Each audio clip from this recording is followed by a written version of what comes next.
Vertically integrated. Vertically integrated.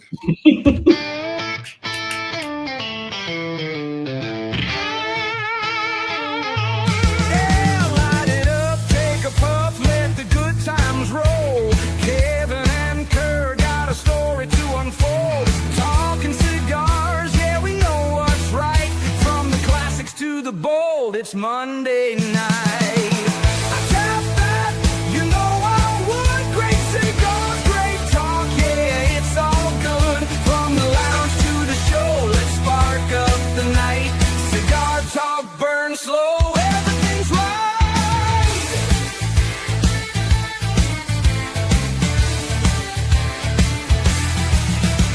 Legends and makers, they stop on by, sharing the secrets, the craft, the why. From the rollers to the blenders, they tell their tales. Pair it up with spirits, let the smoothness sail. Wrapper, binder, alright. Flavor notes hit just right. Retro hail, take it slow. Only I tap that cigar show. I tap that, you know I would. Great cigars, great talk, yeah, it's all good. From the lounge to the show, let's spark up the night. Cigar talk, burn slow, everything's right.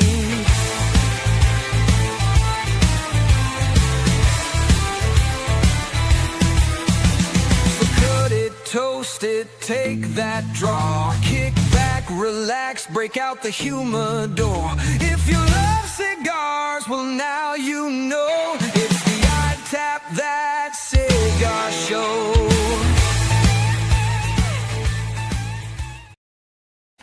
Man, that song just gets me in the mood. A good one. So, what's that? Yeah, I'm good. That was Jessica came in just right as the intro stopped. She says hello, everybody. So, welcome to Hey, Jess. she already left. Well, I got to change our background. Let's see. I Tap That Cigar Show, not Puff and Ponder. Kerr, isn't it your job? I don't know. Listen, whenever I try and do something, I'm always battling against you. Trying to it is. You're always battling. They changed our. Oh, there's our background. There we go. That's a lot better.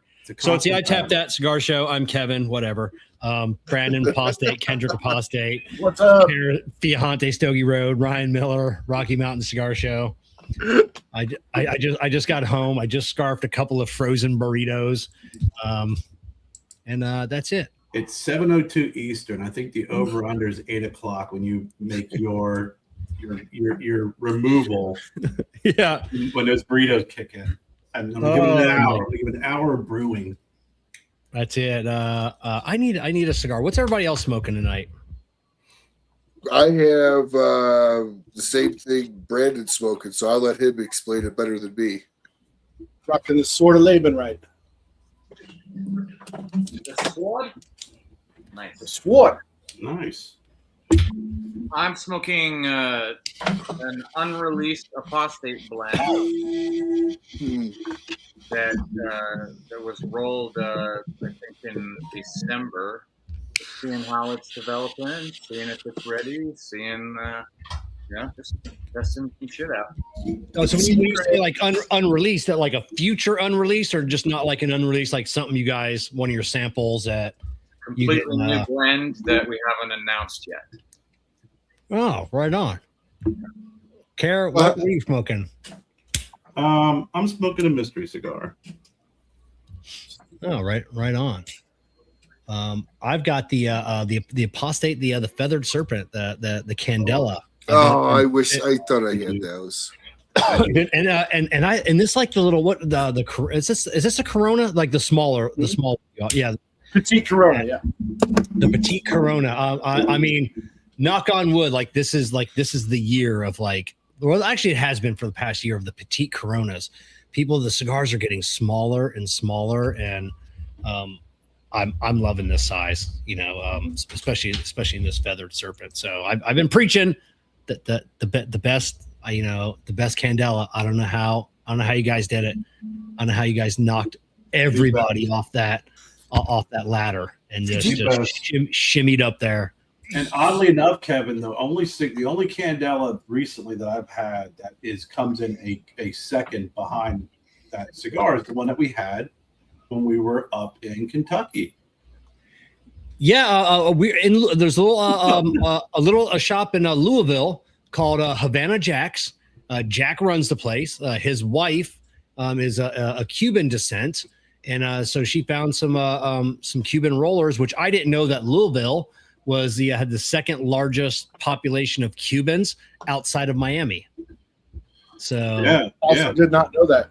And they had a when Kevin and I went in our humidor, they were all rolled there at the location, and I heard him talking to Kevin, and I heard Candela, and then I heard another tobacco mentioned.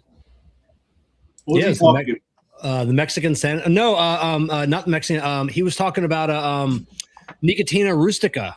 Yeah. Are you guys familiar with that tobacco? Yes. And Kevin and I grabbed a couple of cigars, and we sat back. We had some, we smoked them. We left. We had a Candela. And I was like, I got to tell you, Feather Serpent's still number one, but this cigar was surprisingly a fantastic Candela. I Blown away. I've said this to you, Brandon, numerous times. We've talked. Kendrick, I don't know if I've specifically said this to you. Hands down, it crushes the Holy Lancer, which pre-Feathered Serpent, Holy Lancer's considered the holy one of the Candelas as far as the top one is concerned. And I fully agree. Yeah, dude. And you guys, just the grittiness that your wrapper looks like it's been through a fucking war. Like it looks like it fought to get to my humidor, and I need to smoke it. Like I've showed that wrapper to people, they'd be like, "Oh, I'll never smoke Candelas again. I don't like them. I've had this one, or I've had this one, or I've had this one." I'm like, "Yeah, but look at this one." I'm like, "This one just went 9 rounds with Tyson." Like, look at it, and it's still gonna knock you. And it won. And it won, right? Like, oh my god! Like it is by far the gnarliest, gruesomest looking Candela that just slaps every bit of your palate. Yeah. It's fantastic. I'm not going to be as descriptive as Ryan. I think it's a very rustic looking Candela, and Kevin and I, we both are big fans of Candela, and that cigar just blew my socks off. Well, thanks, guys. 100%. Yeah, that wrapper is unique. That it's grown, sun grown from Corojo seed. Mm-hmm. Are we talking about the Candela? But it's also a special wrapper that was just grown for you guys, correct? So like, it doesn't matter what other company out there, they're never going to actually touch that wrapper without your 2 approval. It would be my guess, right? Because it's more or less you guys. It's a proprietary. Yeah, and I mean it's small yield anyway, right? So really, it's not really going to be a situation where there's enough of that wrapper for us to just be sharing it anyway. Mm-hmm. So. Hochi dedicated a small portion of one of his farms to grow that wrapper for us, and I don't see that expanding. No, because he didn't want to do it. You want to keep that one on the grabs. He didn't want to do it, but then he ended up building a curing barn for us. I haven't gotten a straight answer from any manufacturers that do Candela. It's like, so it's under ferment. It's not a brand, or it's not a varietal. It's just the green tobacco. And it's like a process. A process. Why haven't we seen Connecticut Mexican San Andres? It starts off as green, just like everything else. I mean, you just have to, stop the process. And why can't we see that? Why don't we have more Candela? Do they not lend themselves? Or is it just too fast? It could be a flavor, a flavor situation. We lucked out with the Corojo and where it was grown. It turned out to be a fantastic option. If you did the same thing with San Andres somewhere else, it may just not taste good. We haven't fucked with that yet, so I don't know. I agree. I think it's got to do with because you know how Candela is very thin, and it's usually like some sort of Ecuadorian, sun. Yeah, it's normally shade grown Connecticut. It's shade grown Connecticut. It's just green, but you get some of that thicker, a little bit more gnarlier, Mexican San Andreas. I have to imagine that Candela profile is going to be extremely Candela, with something very thick and. It probably would lock a lot more of that chlorophyll. It would. Into the chlorophyll. That's a lot of green like chlorophyll. Yeah, more like borophyll. So I can't You gotta- every time I hear chlorophyll. yeah, You got a thicker leaf with more, essential oils in it. It might be harder to even do at all. Like maybe that leaf won't do it. It'd be like rolling kale. Yeah. Hey, don't rip on kale. It's Jessica's favorite snack. But you don't smoke it, man. Yeah. Oh my god. Well, this is our post PCA show for everybody that is tuning in. And we have Kendrick. Kendrick never comes on these lives. We don't see him as often as I was telling Brandon the other day. It's good to see Kendrick out. We don't want Kendrick to turn into a Mike Rosales or a Mike Condor. If anybody knows those two people, the brains behind a couple of great cigar companies, but not a lot of people know the names. So at least Kendrick looks normal. Not like those other guys. They're kind of goofy looking. So at least he's camera ready. Kendrick, how you doing tonight? I'm doing great. So where are you coming from? It looks like a nice library or office of some kind. It's a fake background. I'm in my office here at Beehive.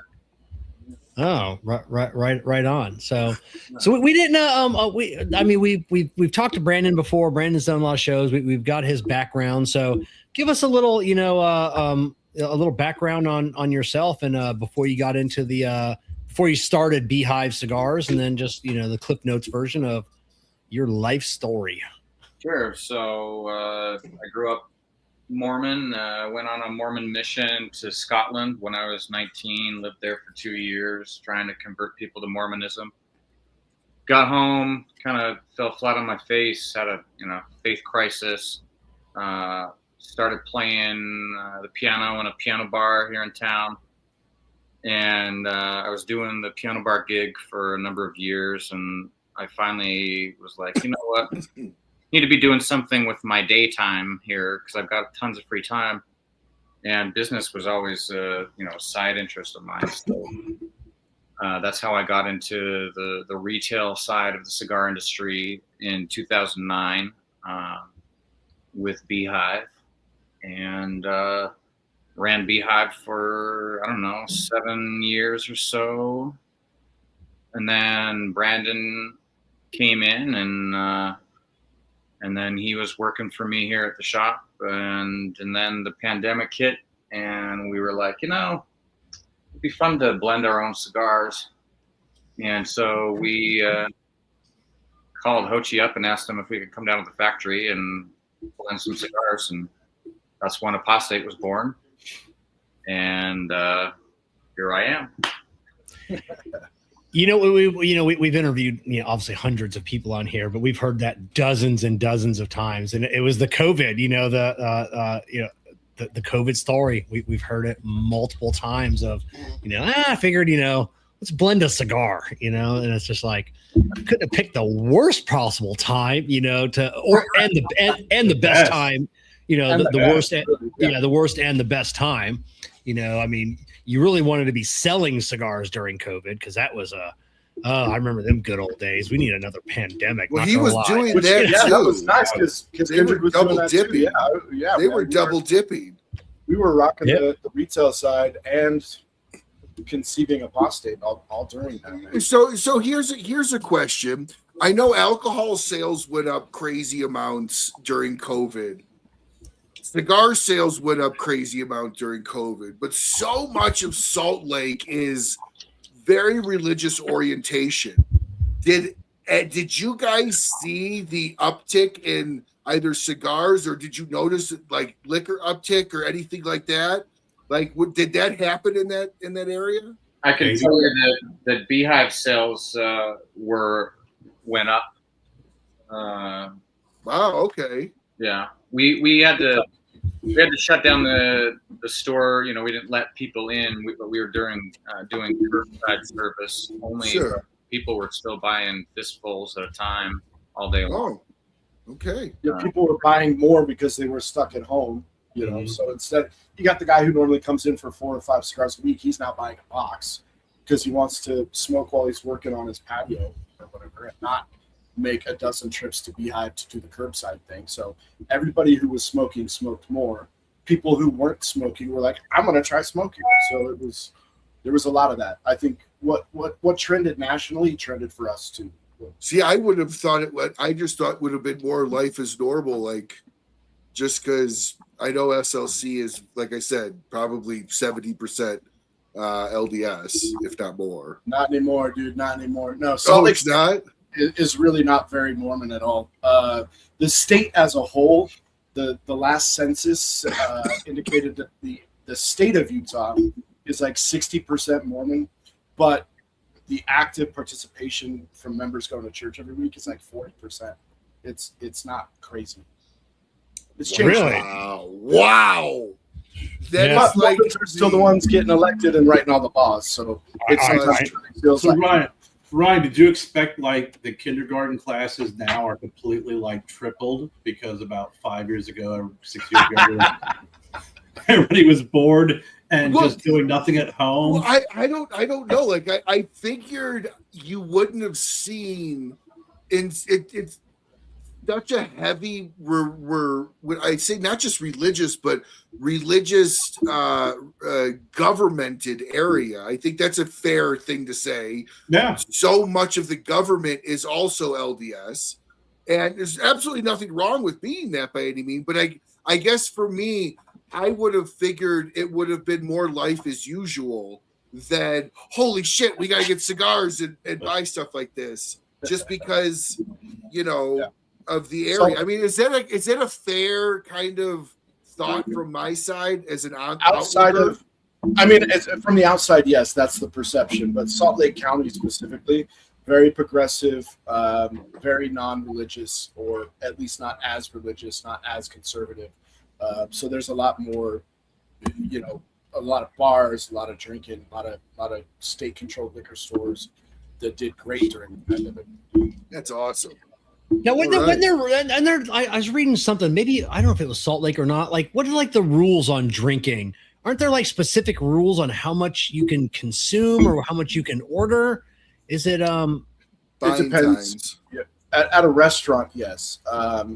You know, if you're at a bar, then not really. But if you're at a restaurant, then yeah, they will be a little more quick to cut you off, especially if you're like eating with your family or something. Okay. But the legal limit here is 0.05 instead of 0.08. Oh, good God. Yeah. So you essentially smell a beer and you're over. Jeez. Yeah. The actual laws as it pertains to like drinking establishments is pretty normalized at this point. Even but you know, 20 years ago, that was not the case. You had to have a private club pass to get into a bar. Every bar had to be a private club, and if you wanted to go to the bar, you had to be a member, buy a membership at the door, kind of a thing. That's gone away. That went away, 15 years ago. Okay. It's more or less normal now, really. Yeah. But the lounges aren't allowed to have bars, but you could be BYOB. Well, we're not allowed to have any lounges either. There's no public smoking at all, period. Oh, you can't smoke in Beehive? No, we can't let the public in. Not unless you work there. To smoke. You know, we have an office. Yeah. You know, but no, I did. Gotta know the knock. Yeah. I didn't. So it's definitely, you know, a hindrance in opening up, you know, opening allowed. Are you allowed to open, you know, because I know some states are just lifting like the moratorium where you can come in and actually build cigar, not lounges, but brick and mortars. You know, is there any rules against building brick and mortars in, you know, Utah or Salt Lake, like the restrictions on some other states? There's in terms of like just opening up a brick and mortar retail shop. Yeah. There are restrictions in terms of how close that business can be to residents. For example, in Salt Lake here, you can't be. You have to be within you have to be at least 600 feet away from any residentially zoned piece of land, or 1,000 feet if it's a public school or a church or a park or, you know, government building. Which basically means you can open one, but it has to be in the middle of an industrial park, you know? Yeah. Oh, okay. Yeah. You can't even smoke. What the hell is the difference for living next to a resident? Well, they don't want you to smell the Spanish theater when you open the door. It sure doesn't make sense. You're absolutely right. I get the school. Most rules like that don't make sense. Because so many 14 and 15 and 16-year-olds go for ultra high premium cigars, right? So like I get the schools. It's but mandated, but there's no restriction on the 7-Elevens or you know the convenience store. Yeah. Come get your 128 ounce soda. Yeah, it's an oxygen mask on an airplane, man. It's a perception of safety. It's not. It doesn't. Yeah, exactly. So what keeps you guys in Utah, the two of you? You know, versus moving to Florida, Arizona, Texas. You know, I mean, it's beautiful. I mean, is that one thing that keeps the trees in my front yard? It's okay. It's roots. Yeah, I mean, yeah, it's roots, man. It's okay. Yeah, you know, it's family, kids, ties, social circles. Yeah, I hear. I'm the same way in Florida here. You know, like I said, just roots. So I didn't know. You know, if that had ever crossed you. I mean, you guys are still young, so you're not retirement age yet, and looking for the the Arizonas or the Floridas. Why not move Apostate? Why not move Apostate to Florida as a business location for the tax incentive on it? Yeah. Well, we don't actually run any tobacco through Utah. Our distribution is in New Jersey. Yeah, but your license though, in the state taxes high in Utah. Oh yeah, in terms of the retail store, sure, yeah. But as far as the Apostate cigars though, like that wouldn't benefit you guys to be headquartered in Florida for the actual manufacturer. No, Utah's pretty business friendly, dude. Oh, okay. I figured it was tobacco, so it maybe wouldn't be. We don't run any tobacco through Utah for Apostate, so it doesn't come into play. It's just a business. Okay, so all out of New Jersey. Is that where Blackwork or Oveja? That's where they're, you know, I'm assuming they're the bonded warehouse, you know, whatever it is they're using out there. Yeah, it's in Vineland, New Jersey, is our warehouse. Yeah. So that does make it nice. Yeah. That was one of the goals with this. Is I don't want to bring any tobacco in that's not going to be sold here because it would still be subject to tax. Yeah. Mm-hmm. Correct. Yeah. So who are? Okay, I was going to say who were you using before? Was it a Illusione or no? It was. Yeah, it was. Okay. Which would have been out of Nevada, right? Reno. Yeah. Reno, yeah. So why the switch from one to the other? Any particular? That happened when we joined distribution with Oveja Negra brands. We moved all of our inventory out to their warehouse there, and so it was that was really the only reason that we did that. So part of the deal when we joined Blackwood. Okay, I said so. How did that relationship come about with you guys with James and Angela? Well, it started at PCA a number of years ago when Brandon was begging me to bring Black Label Trading into the Beehive. and I was like, all right, well, if you can sell it, let's do it. And that's when that relationship started, and James came out to the shop and did a couple events for us and everything. But then in terms of how Apostate got connected, they reached out to us and asked us to join them, basically. Right on. It totally makes sense to me. Like, I had Derek on the show last week. I think it was only a matter of time before you guys kind of join. You guys have very similar stylings. You have very similar. I mean, Brandon looks like he could work for Blackworks. Like you guys all have a very similar feel. I always felt that Apostate was the odd man out with Illusione. Like the brands weren't cohesive with each other the way that Black Label, Viejo Negro brands, and you guys are much more cohesive. As a look too. Yeah, the vibe, and I mean, just the whole idea behind the brand of being black sheep, outcasts, rejects, oddballs. Yeah, and I mean, you got to start somewhere, right? And that's Fumari actually opened a lot of doors for us. So doing stuff with Illusione early on got us to a position where Black Label was paying attention to what we were doing as a company. So it was just one of those organic, relationships change, relationships grow. There were no bridges burned with Illusione. We fucking love those guys, but they also recognize that at a certain point you level up, and that's kind of what it felt like. Yeah. Wow. So you guys are still, were you still hunting at PCA this year for new stuff to bring in? How does that work? Because you're showing. Did you have someone else there? Hey, I hear, Yeah, I've got a couple guys that manage the store here for me, and they were at PCA doing all the bird dogging for Beehive, so that I could be in the booth with Brandon. So any brands catch their eye? Oh, I'm sure that there were several. I can't remember off the top of my head which ones, but I think there were a couple new brands that they wanted to bring in. So yeah.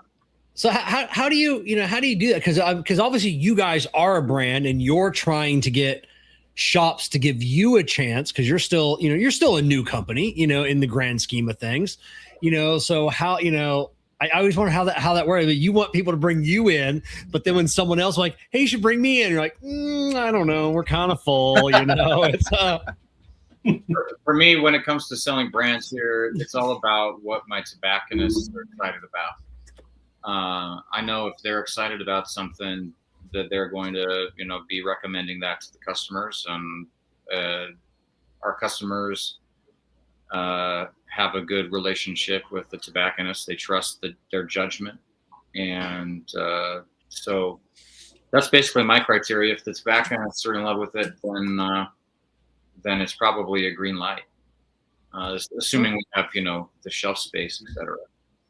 Yeah, and that's an approach that translates for us as a brand too, because we could sit in the office and make phone calls and talk to buyers and shops and get a yes or a no about whether or not they want to give Apostate a shot. But doing the traveling and being on the road and talking to a tobacconist in a shop and giving them a cigar, getting them excited, and then they're talking to the buyer saying, hey, I think I could sell this. That's the same approach. It's the same way that we look at relationships on the road. Now, does it help sometimes, a lot of times when they find out, when you go in there like trying to sell Apostate, when does it come up that hey, I'm also a retailer, so I know does it every time almost right away too. It doesn't take long for that part of the conversation to come up. Hey man, I get it. We come from retail. Kendrick owns a shop in Salt Lake City. We know the issues you deal with. You mentioned that you were tight on space right now. Well, let me talk to you about what we've done to help you with that problem. So it works right into it. Well, I think I know where Kevin's going with this, and I'm just going to give Kevin his honest to God due. Anybody watching this show right now, it's a manufacturer. If you want to get into smoking cigars, the only one that you need to contact is Kevin. and then So just- get Kevin to every single day for years. So what I need is from any manufacturer, I'm gonna need about 100 cigars in 3 years, and it works every time. Yeah, and it works every damn time. Honestly, I'm gonna raise a glass to Kevin because thank you. Smoking's 99% of where I order from, so I really appreciate that you got Apostate into smoking. I'm 2 for 2 this year at for my recommendations. I got Apostate and Artesano del Tobacco. So I got nice. Hell yeah! Pace yourself, Kevin. You really do pace yourself. That request and the time frame fits right in line with the cigar industry. Yeah, it does. That's a viable timeline. And in the case of Artesano del Tobacco, I have mailed Abe like randomly. I just send him cigars. You know, he gets cigars from them. I don't know if he thinks they're from Billy and Gus, but they're from me. I just been sending him cigars. You know, so and then so eventually he listened, but I was proud. I was proud to get you guys in, you know, because I'm never going to make it. Like I have my small cigar company. I'm never going to make it big. You know, I'm happy making a couple, but if I can get you guys in and, you know, start that relationship and you guys explode, and then, you know, I'll get to take credit for that in a few years. Like, well, if it wasn't for me, I was watching Abe's podcast last weekend, and he fully gave me credit. He was like, he did. I know baby wanted in so Kevin would shut the fuck up. Yeah, I'm not sure. Like, you know, there's one of two things happen. He either brought you in just to shut me up and then prove me wrong when you guys fail. He'll be like, see, Kevin, they failed. Nobody's buying it. Don't ever fucking come to me with a cigar again. You know, so, or he just really liked you guys. So, I think it's more he liked the guys and to shut you the fuck up, because Abe doesn't strike me as a guy who's going to make a decision with any type of word failure in the sentence. I think it was just shut Kevin the fuck up. Abe did say something really important though that you guys are overlooking. I think Abe would have brought you guys in last year if you would have had the boxes, right? Because that was Abe's. And in fact, I forgot who he said. I think it was you, Brandon, when you saw Abe this year. The first thing you said to him was, "We got boxes." It was Kendrick. Was that Kendrick that said that? He had given one of you guys credit. So I think he would have brought you in last year if you would have had the boxes.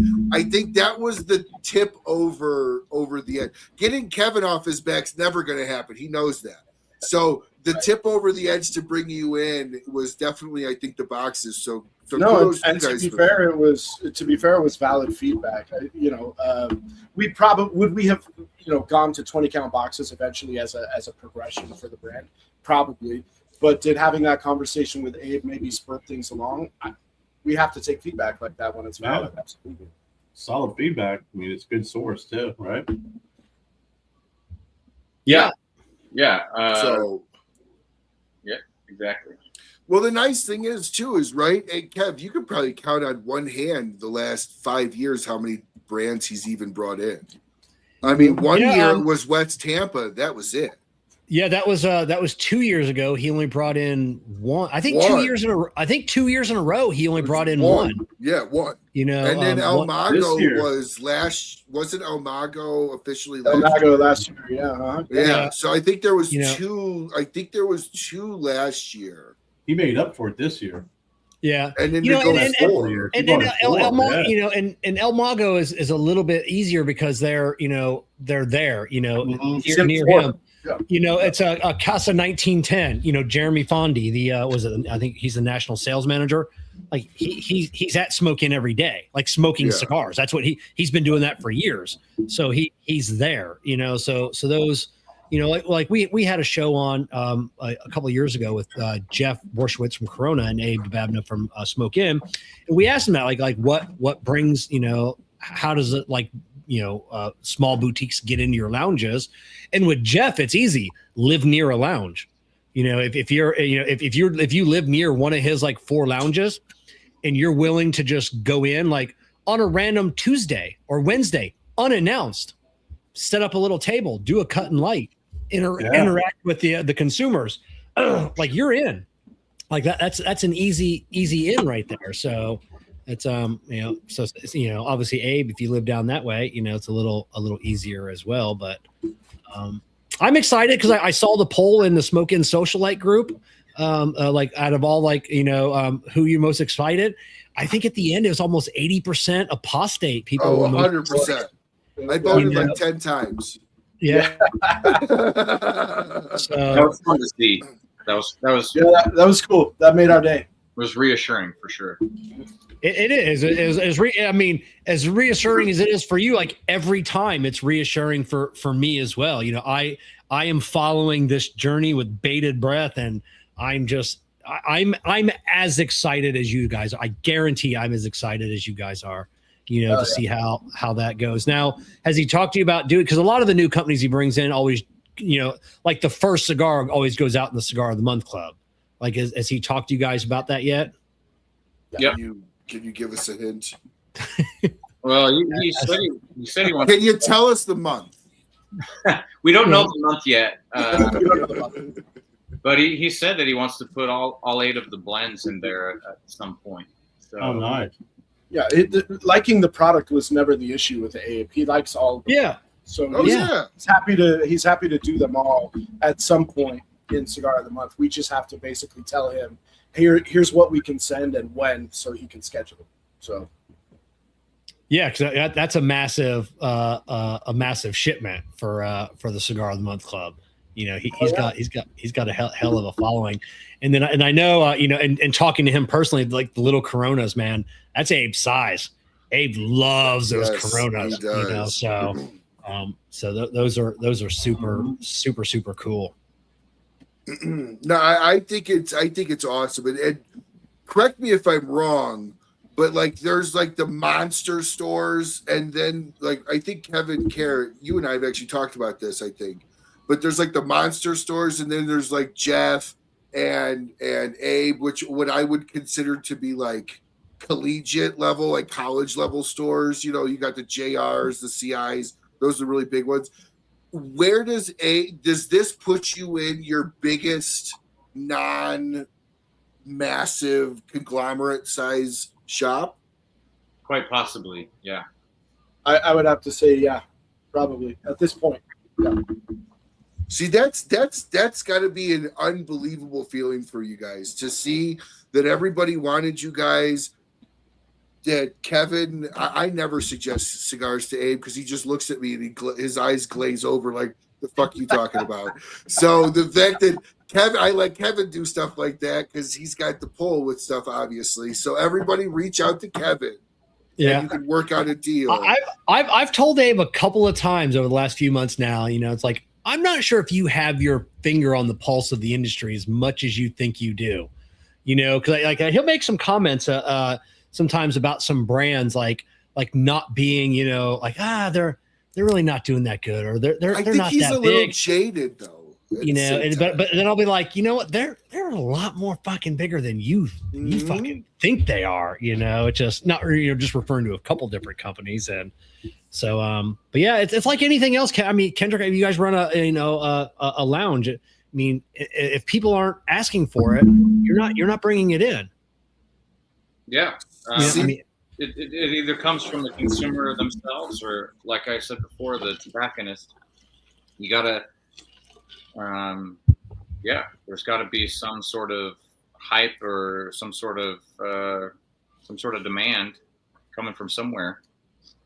See, now, Kevin, I'm waiting for you to 3D print the book as a sample box for them. Just have it be the book as a sample box. I mean, we got to get that. When is that coming out? Yeah, they got to have one. I know they got to. They got to. You guys got to make a humidor that's just called the book, and it opens like a book, right? I mean, come on. Well, Saga does that. They got a whole series of books. Jessica's got the whole collection. So yeah, see that, there you go. Oh my gosh, I had no idea that was a real thing. Yeah. What?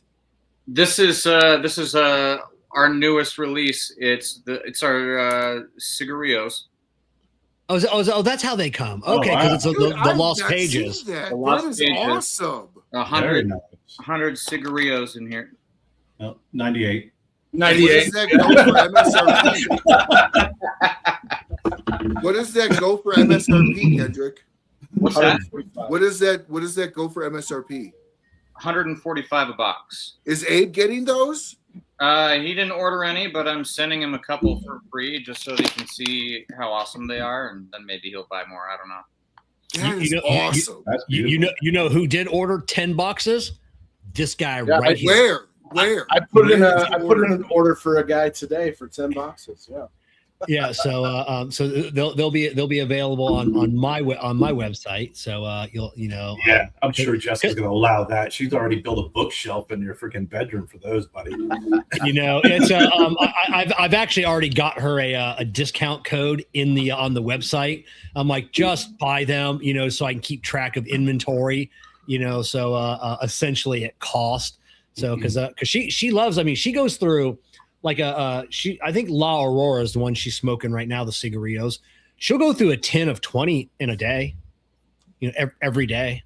Wow. She almost did that on a trip. We're They're driving so there. smokable, man. Yeah, they're so good. These things are chain smokable for Yeah. sure. When are those available? So Next month. they're going to be ready anytime. I'm going down to the Dominican in a couple of weeks, week and a half actually, and just to finalize the packaging, and they should be exported soon after. So they should be. Well, I'm going to be getting a box. Yeah, I remember last year at PCA. Box. Greg, Yeah. I think you'd give Kevin and I some. Kevin's like, smoke when he goes, man, I'm going to save these 6 for Jessica. It was like an hour later. I'm going to save these 5 for Jessica. Another hour. I'm going to save these 4 for Jessica. because what I like about the cigarillos versus all the other ones that she smoked the Davidoffs. Like I said, she's on the La Auroras right now. Like every now and then I want something small, but those are too small. Like the ones she smoked, and then they get hot, about halfway through, and then I usually end up just putting it down because I'm not enjoying it. It's getting hot, and it's just too quick of a smoke. Like, like those are realistically like 10 to 12 minutes, and that's it. Yours are a little bit longer. They don't get hot. I don't know what makes them hot. I'm assuming less fill, what you guys did, so they're not burning your fucking hands at the halfway point. And they last just a little bit longer. They're flavor bombs. Yeah. That's the thing too I noticed between those and other smaller cigarillos I smoke. They are flavor bombs. Do your guys have a cap on them, or are they just ready to go? They're ready to go. Ready to go. Oh, okay, perfect. Yeah, it's not like a smaller cigar, like Kevin said, if they're even a little bit smaller. I found a lot of those other cigars they're just very middle of the road, very either mild to maybe medium. Your cigar, those are just 100% flavor bombs, and you get a lot out of something that small when you smoke it. After I smoked one, I kind of felt like I smoked a larger ring gauge cigar, but yet I had it in a way shorter period of time, a smaller cigar. Yeah, so on that, my craving was satiated. That's what it was. It's like when you smoke a Corona, a Toro, a Robusto, like you're done and you're like, all right, I'm done. I still chain smoke, but but with one of those, if we're on the road, we got a quick trip, I'll finish one. I want another one right away. And like with yours, like cigarette, I'm like, I was content. I finished it. I'm like, I'm happy. I got that craving in, and that's what it was. So it made it nice. You did come back to the booth 2 or 3 times for more of those. So those were for Jessica. Those were for Jessica. Ryan, in full fairness, the third trip were Jessica's. The first 2 had a great deal of intention of ending up in Jessica's. Yeah, and all trip was definitely a Jessica trip. Yeah, and in all honesty, it's the only cigar that Jessica talked about all year. from PCA, out of everything I brought home, all of our friends in the industry that gave us cigars to, oh, hey, make sure, Jessica gets these, these are for you. These are for, I hear that a lot. Make sure Jessica gets these, but all year long, that's really the only one that she consistently talked about. It's like, hey, when are those coming out? When are those coming out? I'm like, I don't know. Okay, so I need to get my hands on these. Brandon, we're talking after the show. I'm going to be buying a box from whoever can get me a box before you come on, because I want a box of these. Well, Kev, These sound amazing. That was the focus of our conversation. I mean, all the way back until we dropped you. We had conversations about two brands. A couple of brands along the way, but two really that for us kind of stood out, and the one was yours, and particularly those smokes on the way home. They're really good. I'm glad you guys like them. That's awesome. Yeah. So, question for you guys. Okay, you started with Illusion, and some you made a comment earlier that I wanted to come back to. You made a comment of, they didn't mind because you move up, right? It's a move up. Okay, so years ago they wouldn't have seen Illusion as not the move up. Is my point. Sure. So and I'm not. This isn't a dog on Illusion. What I'm getting at is, at what point in time did you guys feel that it actually would be a move up? Because Dion's a genius in this industry. Nothing really to do with distribution or who Illusione is in the market, right? Nothing to do with that. The biggest caveat that makes me phrase it as a move up or a step forward as far as what helps Apostate is joining distribution with Oveja Negra gave us access to their sales force. We got 10 reps. Okay. Right. Illusion didn't have that as an option. Correct. They were great. They did fulfillment for us. They did invoicing for us. Everything that LJ Zuka's doing. But now we've got 10 reps across the country doing what Kendrick and I were doing ourselves. For 4 years. So that alone. So you got an additional feature. Oh yeah, that's a huge feature. That's a huge. So that makes sense. I've been sitting here trying to figure out why you would rate that, and it's not a knock. Personally, I smoke much more of Oveja Negra brands than I do Illusione, but I was just racking myself but that makes sense though. That's a huge feature option. Yeah, and for me, I smoke Illusione and Black Label on equal par. I love them both, and like you said, Dion's a genius. Amazing company, had nothing to do with anything they weren't doing for us. It just had something to do. What can we do next to grow Apostate? Sure, that makes sense. It was part of that move was sad. It was like for the girlfriend because you got a job in another state and not for any other reason. No, seriously. And it still is. We still bullshit with those guys and talk to them all the time. I fucking love those guys. It was sad. It was sad not to see Dion. Not seeing him at the show. It's always I always look forward to seeing him and remembering how tall he is, which I never do. Until I think he's taller than Terrence. I think he is taller than Terrence. Is he taller than Omar? No, nobody's taller than Omar. No. Okay. No. He's tall though. I mean, maybe Shahan from Cigar TV. He might be the tallest now. Oh, Okay. I don't know. Carl Malone's got to be maybe. All right. Well, there you go. Right. You can't count Carl for tall. He played basketball. I mean, it's like saying who's the strongest and picking Eddie Hall because he owns a cigar label. Of course he's the strongest owner of any cigar brand out there. Who's the best rapper? Yeah.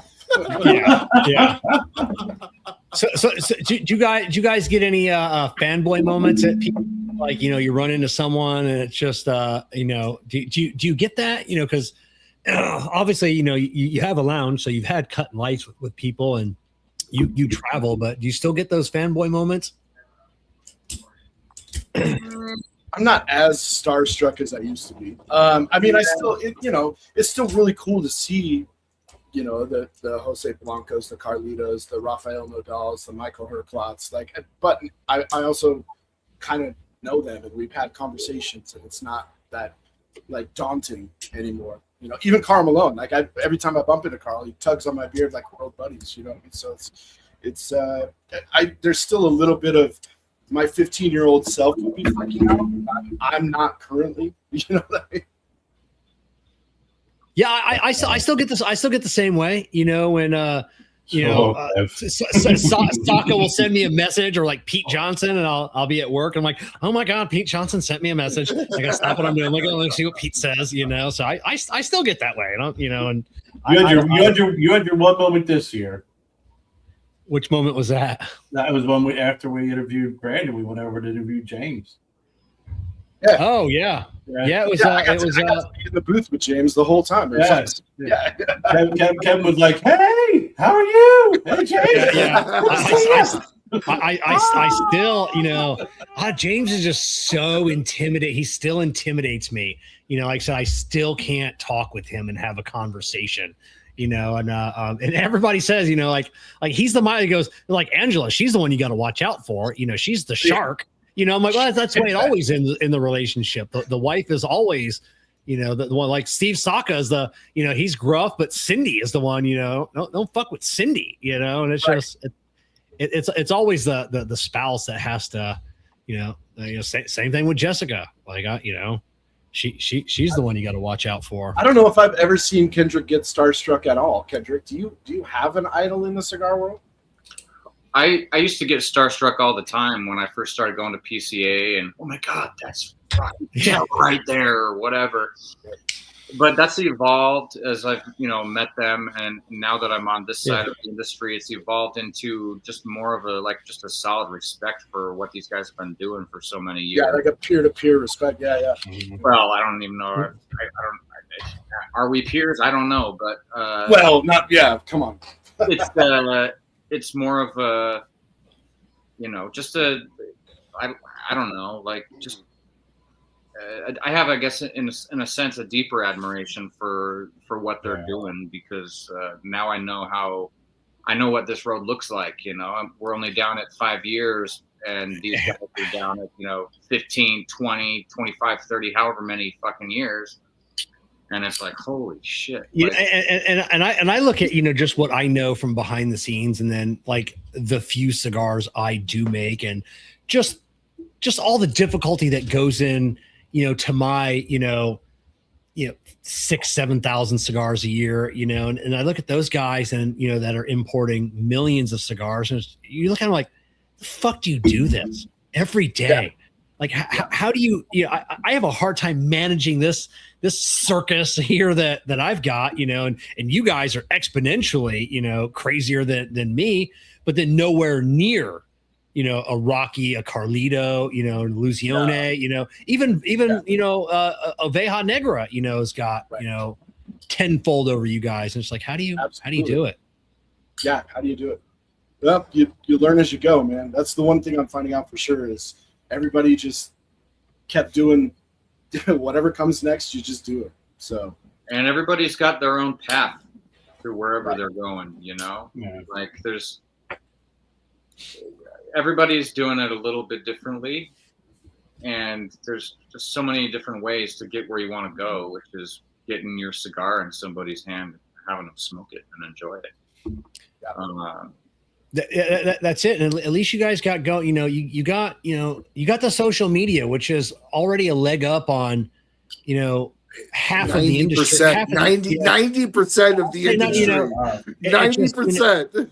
It still boggles my mind, you know, that, you know, that these companies still don't have any social media. So I'll tell you why, Kevin. I'll tell you why, because I've actually thought about this extensively. By the way, I knew I made it in this industry when you have Cynthia Fuente and Bobby Newman's phone number in your phone. I was like, are you kidding me? Like that's just okay. But anyways, but I've actually thought about this a lot, Kevin. I think, and Kerr, you've traveled around a whole lot, been as a manufacturer as well.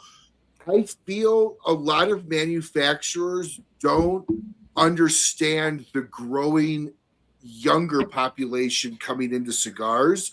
And I think a lot of the older brands stake their claim on, we are who we are. We don't really have to do much to keep our fans. So that's where you see the Apostates. That's where you see the Room 101s. That's where you see Ovejo Negro brands that are doing the marketing. When you look at their demographic, I guarantee you they have the youngest demographic in the cigar industries for smokers. Sure. And I think it's because, like I said, the older legacy brands take that as what's the word I'm looking for granted. They take it for granted that they are there and they will sell. Does that make sense?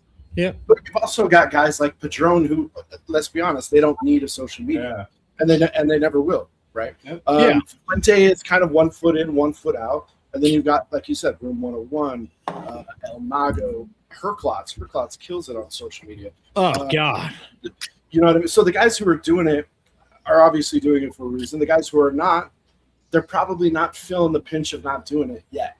Correct. You know, and then Correct. yeah, and then I'm talking about a lot of the other boutique brands that, you know, that are still there. They're still been doing it for a few years, and it's just like, I've never seen you post anything, and you're, you know, and it's just, you're still a small, and maybe, you know, some people are happy being small, and there's nothing wrong with that. You know, some people just want to be, if they can get into 100 lounges and they can make X amount of money, that's fine. You know, sell a box a month, they're good with that, you know. And that's, I mean, to Kendrick's point, the journey is different for everybody, right? For us right now, I think we decided when we aligned ourselves with Oveja Negra that we wanted to see how far down the road we could go, right? There's not a threshold really yet, right? We don't know what a threshold would look like right now. Just let's keep doing what we're doing. Let's build a good foundation. Let's see what a good foundation turns into 5-10 years down the road. If it still fits at that point, we adjust as needed or not, or we call it good, you know, sell the STG. I don't know. You know what I mean? That's my goal. You know, Matt said, Boo sent me a message the other day. He's like, we do good together. You know, and that was the whole message. And I'm like, yeah, now if you just get your business daddy to kick some money my way, I go, we could do better all the time together. You know, we can Matt spend Booth is the best hype man ever, dude. Matt Booth loves everybody in his circle and wants to see everybody do well. Oh, Yeah. I love that man. He's the only one right. I asked everybody the same question. You know, what cigar from your portfolio would you smoke for the rest of the year if you could only smoke one? His was the Padron 64 Principe. You know, and I'm like, all right, cool. I go get those at, you know, my response, get those at any Room 101 dealer near you. He didn't even stop and think about that. That like popped right out of his fucking mouth. Instant. Yep. He does love that cigar. I've seen him smoking. He loves that cigar. Yeah. You know, that's it. And you guys smoke other cigars, Brett. You know, and that's one thing that I love about you, Brandon. Like, I don't see, you know, Kendrick, you know, too much on social media, but you interact with other brands, and like Lauren Cope. I mean, everybody interacts with Lauren from McAuliffe, and she's doing a good job because she'll call out, you know, like, you know, interacts with Dunbarton and Aganorsa, and you interact with McAuliffe, and just I think a number of years ago, like, that wasn't a thing. Like, you did your thing. I mean, Brandon from Apostate smoked Apostate. Yep. You know, and then maybe in his spare time, not on camera, he would smoke a Padron or a Dunbarton. Right. But, you know, God forbid you go on smoking a picture, you know, of, you know, you smoking someone else's, or you having a playful interaction with another brand. Like, that wasn't. I mean, if you go on my Instagram feed right now, you can find me smoking Room 101, Black Label, Illusione. It's all on there. I'm not necessarily trying to hype them up or promote them, but I'm a consumer first, right? Like, I am a cigar nerd. I love cigars. I love tobacco. And if I restricted my smoking habits to just Apostate, I'd be doing myself a disservice, but I'd be doing all those great brands products in the service too. I smoke Foundation, I smoke Herklotz, I have Perdomo, Patron, whatever. I love it all. I think that gives you more credibility when you smoke your own brand too, because it's kind of like my shit doesn't stink, right?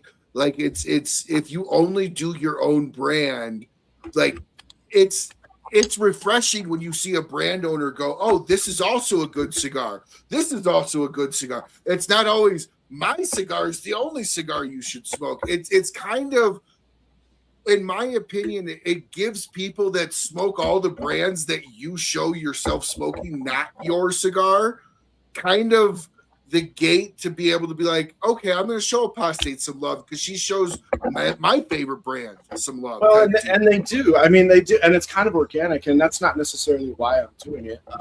But a rising tide raises all ships, right? For sure, for sure. If one of us is doing well and I can help somebody else do well, I know that they're going to probably show the love back, and we should all be doing that. It should be about collaboration and not competition. This industry is hard enough. For me, it's like for me, cigars is just another like artistic expression, right? I'm a musician first and foremost, so I think in terms of music when I'm doing cigar stuff, whether I'm blending or whatever. But when it comes to like smoking other people's brands, it's like when I go see Billy Joel in concert, he's gonna play a Beatles song, he's gonna play a Rolling Stones Correct. song because he fucking loves that shit. Correct. Yeah, exactly. And you know, so it's, to me, it's the same thing. Like, you know, you have your favorite bands, you have your favorite songs, you have your favorite music, but if you only listen to one band, do you really like music? You know what I mean? You can't tell me Billy Joel's sitting around only listening to his own records. Like, there's no right. That's it. Yeah. But and that's why I commend you on being willing to smoke other brands, because we all know the people that only smoke their own, picturely, at least on a picture, they only smoke their own. And I think that does a disservice. I think when you show you smoke others, it almost invites others that smoke the brands that you're showing that are not yours to smoke yours. If that makes sense. Right. If that makes sense. I think there's truth in that. I think it's just about being real, dude. I think it's just about being authentic. Everyone knows that Kendrick and I are the co-founders of Apostate. It's no longer a mystery. We're in year 5. People understand that. So if you can give them something else they can relate to, it's not going to hurt anybody. Yeah, exactly. So how did this year's PCA go for you guys? You know, are you seeing exponential growth each year? Is it, doubling each year, tripling? How's it going? And did it help being in Oveja Negra, or did it, would you prefer to be on your own? And I'm not saying I hate to stand on your own 2 legs, but it is nice. That booth is, you got people coming in. It's a big, beautiful booth. PCA this year was off the charts for us. Was it? It was. It was definitely our best show yet by quite an order of magnitude. And yeah. Wow, great. It was, it was great. If we had to put a percentage, when you say quite an order of magnitude, are we talking like a 200% showing as far as like growth? Like, are we talking like astronomical? We probably did. For us, astronomical. That's awesome. Yeah, we doubled our orders from last year. Easily. We did on the first. I don't know percentages right now. I'm still buried in paperwork, but on day 1 of the show this year, we wrote more orders and talked to more people than the entire show last year. So it was everything after day 1 was gravy, and that's awesome. We're super grateful. Now, would that have happened if we had our own booth? Sure, we would have seen growth probably. Right. But being in the Black Label booth, you can't ignore that helped. Now tell us about the end of day 1. You guys are, you're back at the hotel or Airbnb, and you're looking at all these orders. Was there like a sinking feeling, like, how are we going to fulfill these? It's like, well, what the fuck? That's actually the one part of the business that we were fully prepared for. Okay. If anything, we're over prepared on production right now, which is great. Thank God for Kendrick. Thinking that's ahead. rare. That's rare in the boutique world. Oh yeah, especially PCA stuff. Most time not going to be shipping till August, September. Yeah. For all the orders, and that's got to be Kendrick. I mean, as a retailer, and Brandon, Did that ever drive you nuts in the past? You know, you're at PCA and you're like, hey, when am I going to see this? It should be about September, maybe October. And you're like, what the fuck? I mean, it depends on how it's presented in the booth, right? If you're in the booth and they're like showing you their hot new shit, and they're like, yeah, you're going to get this next month, and then it doesn't show up till September, that's troubling. Yeah. If you're in the booth and they're like, hey, this is a fall release, please know that as you pre-order this at the booth, then cool, man. Like I'm here for it, right? And that's kind of what we tried to adopt in the booth this year. Was we've got our new collaboration with not really a collaboration. James Brown let us go play with his tobacco, so we're doing our first project in their factory, and we know it's not going to be ready until September, October, and that was the spiel in the booth, right? So we make people aware of when stuff is coming. So we had the luxury this year of being able to be very specific about when stuff should show up for retailers, so that they knew that when they placed their order. So other than speaking to Kevin, what was your highlight of PCA this year? That's me promoting my guy, Ryan. That's how it goes, man. I got his back. For me, the highlight every year is just seeing our friends, man. Like, this industry is so incestuous, and like, it's just so much fun to just be like in New Orleans, especially, man, just like wandering the streets and you turn a corner and holy shit, it's so-and-so. How the fuck are you? And that happens like constantly. And that's just so much fun. It's one of those, like, you know, you walk through the trade show floor and you see thousands of people. And you're like, holy shit, there's a lot of people in this industry. But at the same time, it's not the 6 degrees of Kevin Bacon. It's like 1 degree. Everybody is associated very closely. And if you don't know somebody, you know the person that they're working with, or you work with them tangentially. So it's a cool, like, it's a big industry, but it's a small world, and I love that shit. Like Kendrick said, we'll be walking down the street after dinner on our way to wherever and bump into a crowd of people that we bullshit with for 10 minutes because we know them from the last trade show or an event we did or something like that. So I love that part, especially in New Orleans, being able to walk around. But at the end of day one, with all those orders, that probably was a nice highlight. It was pretty cool. It was pretty cool to see all those orders. And be like, wow, we crushed last year. Yeah, that was great, man. Well, congratulations, man. Thank you.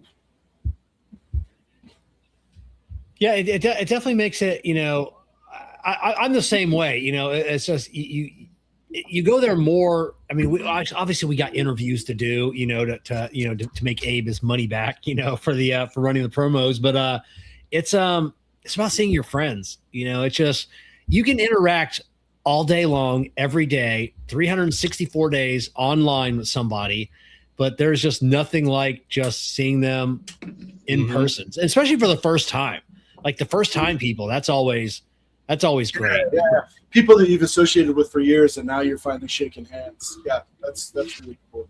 Or that's how I'm going to feel when I get to meet Brandon for the. That's what I thought when I got to. I will say when I first met Kevin, and I saw him the very first time I ever met Kevin. I haven't had the privilege of meeting Kerr yet, but Kevin was at Smoking without his hat.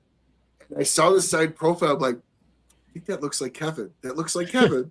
And then he turns around and and he had his glasses on. I'm like, that's Kevin, hey. And I remember telling him, like, dude, I think it's like the first time I've really ever seen you without your hat, you know? Yeah, you know, but it definitely looks different. Yeah, whenever I meet up with someone like, hey, you know, like, let's meet up at Smoke Inn, let's meet up at PCA. And, you know, I always have two things that I'm nervous about, whether they're going to be really short, and that's kind of weird. And if they're going to have like a weird accent or something, like their voice doesn't match up, you know. Luckily that rarely happens. It does. And it's just like, wait, what? That's not how I pictured your voice. Or it's like, you know, it's like, oh, you're only 4 feet tall. Well, that's embarrassing. You look a lot bigger on camera. Yeah, you look a lot bigger, like Lauren. You don't realize how big Lauren or how tall Lauren is. She's very tall. Yeah. No, Lauren's like 5'9", dude. Yeah, she's tall, man. Yeah. Lauren's the hot babe of cigars. I'm just gonna say it. Good for Not her. married anymore, and I can say it. Lauren's the hot babe of cigars. You say that, Brian. She really, Yeah. truly leans into it too. She knows how to capitalize. I But think. the difference between her, not mentioning other names that are others that do it, Lauren's creative. She's the hot babe that doesn't play the hot babe, but does that make she doesn't she's flaunt authentic. it. She's She's not just like authentic. taking pictures of cigars going, Yeah. She's not afraid to be a dork, which is correct. It makes her hotter. Mhm. Yeah, she's fun. She's nerdy. She's awkward. You know, Herself. Yeah. yeah, she's just herself. You know, so Yes. yes, that was a positive. We can't even talk about Lauren, and then we can't even think about anything else. Except you see, Right. except you see, I love Steve Saka fucked up her whole photo the other day, and it was she had that like sexy pose, and then Steve Saka's like, "What's up with your tunneling cigar?" And then I zoomed in and I saw that. I commented, I'm like, "Well, now that's all I can see is that fucked up cigar that she's smoking." Right. It was barely tunneling, but yeah, you saw it. Yeah, it was pretty bad. It Leave it to Steve to point it out. Oh, I know, and that's what Steve does. You know, just points out little shit like that.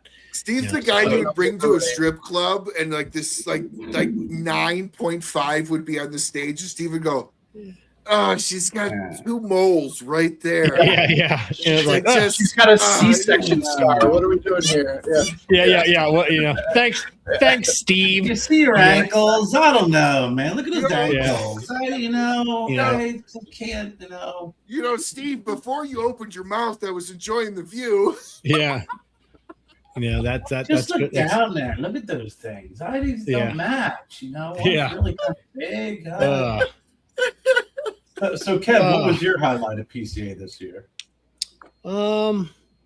honestly, just seeing everybody, you know, again, you know, it's just so much fun. I just love talking with people, you know, and just finding out people's stories, because nobody has a boring story. You know, I haven't found one yet. You know, I don't care who you are, just some Joe Schmo off the street. You know, everybody's got a cool story, you know, and I want to hear it. You know, so that was it. Just getting to hang out with everybody. You know, that's always fun. What about you, It's Kerr? an industry full of characters for sure. Yeah. Oh, that we are. It most certainly is. Mine, You know, I mean, I was actually, I told you this before. I mean, we went through and talked to a lot of people. There's a lot of really cool stuff this year.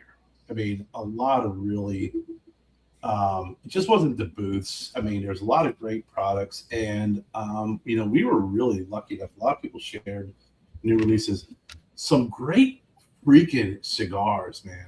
I mean, high quality releases coming out in 2026. I was really impressed with just the quality of cigars, the tobacco, the construction, and that really, for me, was a huge highlight of looking at the cigars and smoking them and just thinking, man, I'm excited about when these are going to be available, when they're going to be released.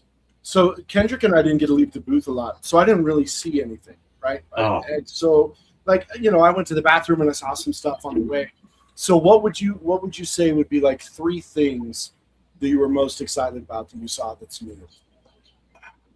I think the visuals that we saw, Sinistros, Nintendos. I mean, that was awesome. Those are cool. No I mean, Nintendo, yeah, those are awesome. No Nintendo. I mean, freaking, that was super cool.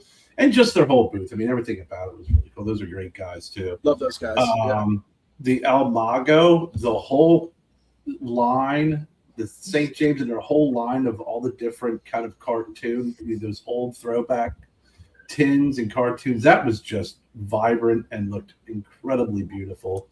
And I mean, I gotta give a hats off to Newman's anniversary humidor, the 250th anniversary cigar humidor that's made. The map of the United States, every state is made with the state tree, the wood from the state tree. Wow, that's in cool. the humidor. Okay. And it was And what was comical too is listening to Kevin and Steve talk about how did they get that wood? That wood's one that kind of is going to warp. But what they do is, and I'm like, it's fucking cool, guys. But it was also really neat to hear these guys talk about how they preserve. So those were some really honestly eye-catching, cool things that Hell yeah. I saw. The food court was not eye-catching. So, Kerr, I actually saw that, and since you brought it up, did you guys get an MSRP on what that humidor valued at? And did it come with cigars? It came with cigars, and I can't remember. But there wasn't a special cigar made for that, or is that the 250? Yeah, the cigar 250 be in there. Yeah. The America 250 okay. cigar is going to be in it. So that's like a $30 cigar.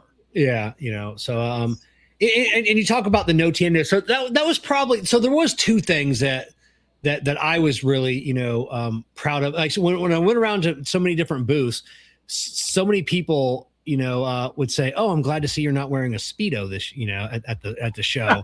So that was some cool recognition, because some people said that I didn't know. Like, oh, so you follow me, so that was kind of cool, to see that. And then, all the like on the no tiendo, like everybody was raving about that, and that was super cool that I got to create that project, for them, and now, and then, like I said, the other box that I created for them, and it was just super cool to see, the hype on that. We were just wondering how people would take that. So it's kind of cool that, even though I couldn't display or have anything at PCA, people were still talking about something that at least I had my hand in. I didn't know you had your hand in that. That's really cool. Yeah, that's cool. Yeah.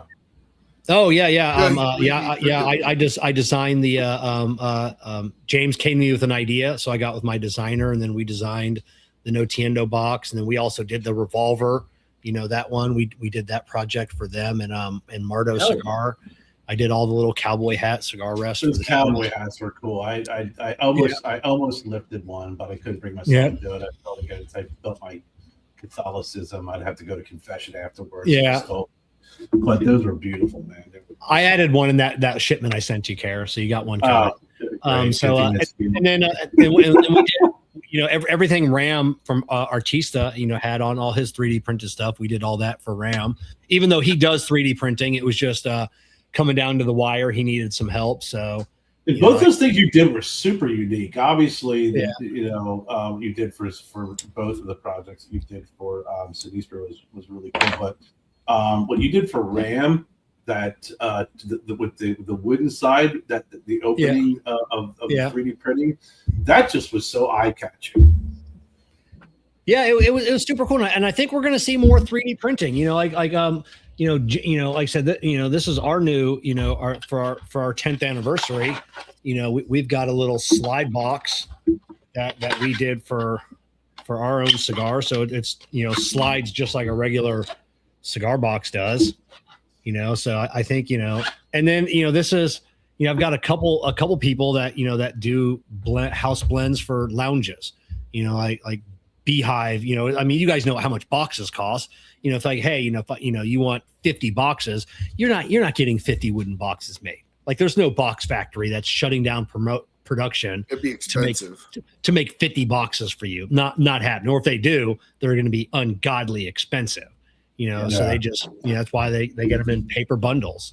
So showing these off to a few people, showing what you can do with 3D printing. It's never going to take over boxing, or boxes. I will say, as the odd man out here, right? Because I wasn't fortunate enough to go to PCA. I've never been to PCA. Quite frankly, I'm not a news guy, though, like Kev and Dojo and Coop are. I'm much more of just to shoot the shit, come on the show and have a good time. But I will say, last year, when I watched all of the videos between Coop's, I think he did 80 last year almost.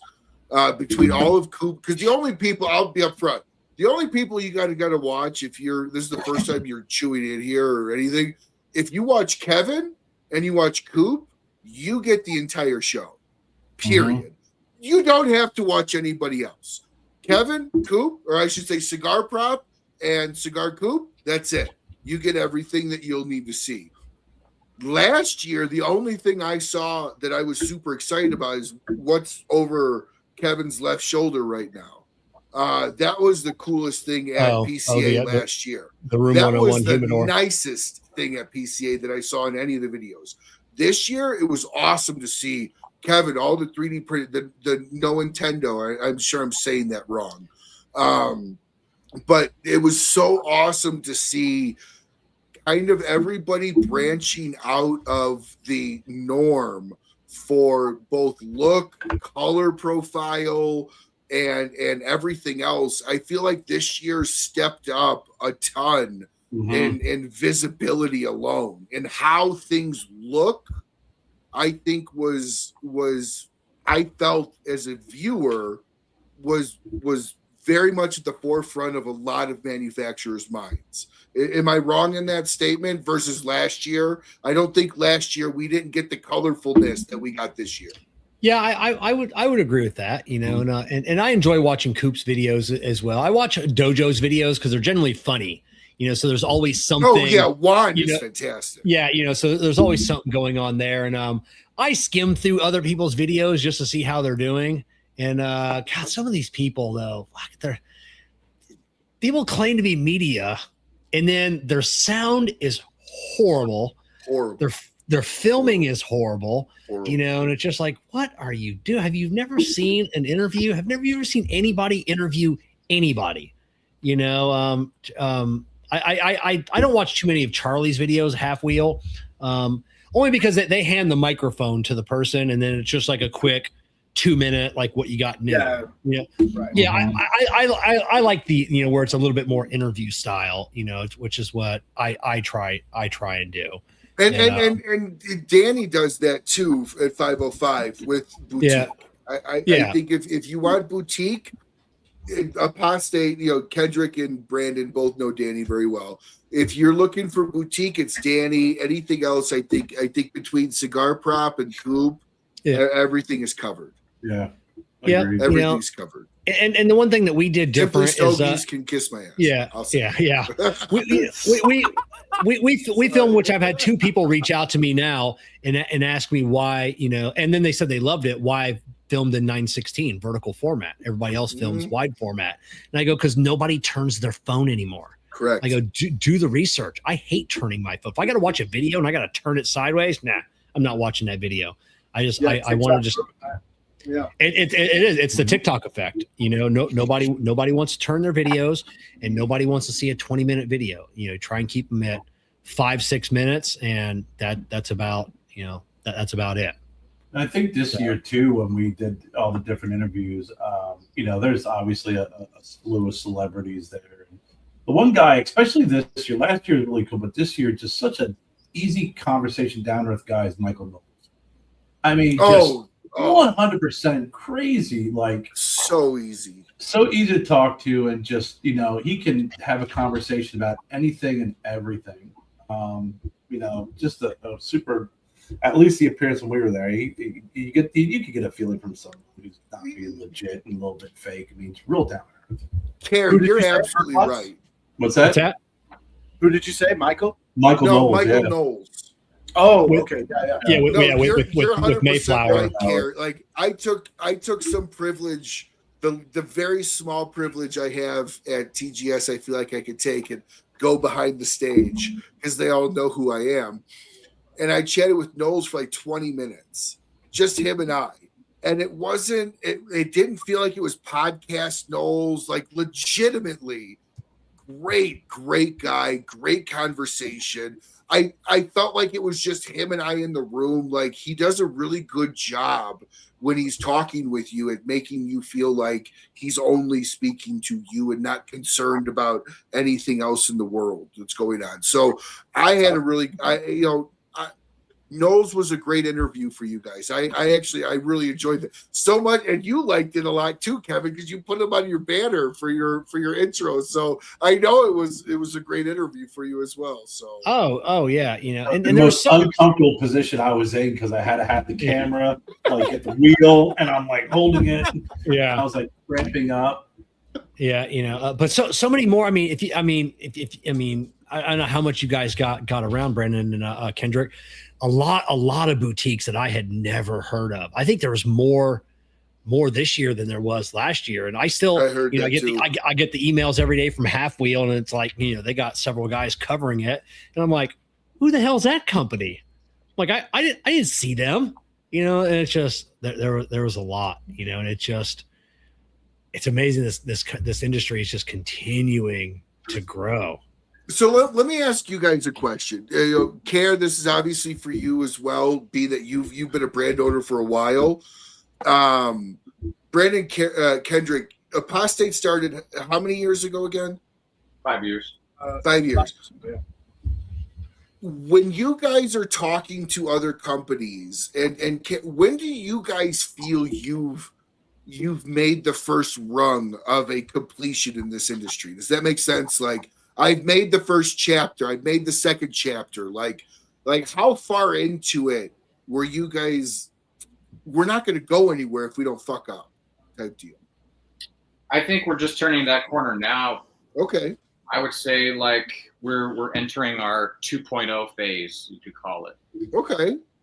Where 1.0, you know, was the, you know, proof of concept, really, you know, and you know, repackaging in 20 count boxes and doing a cigarillo on our first limited release with Oveja.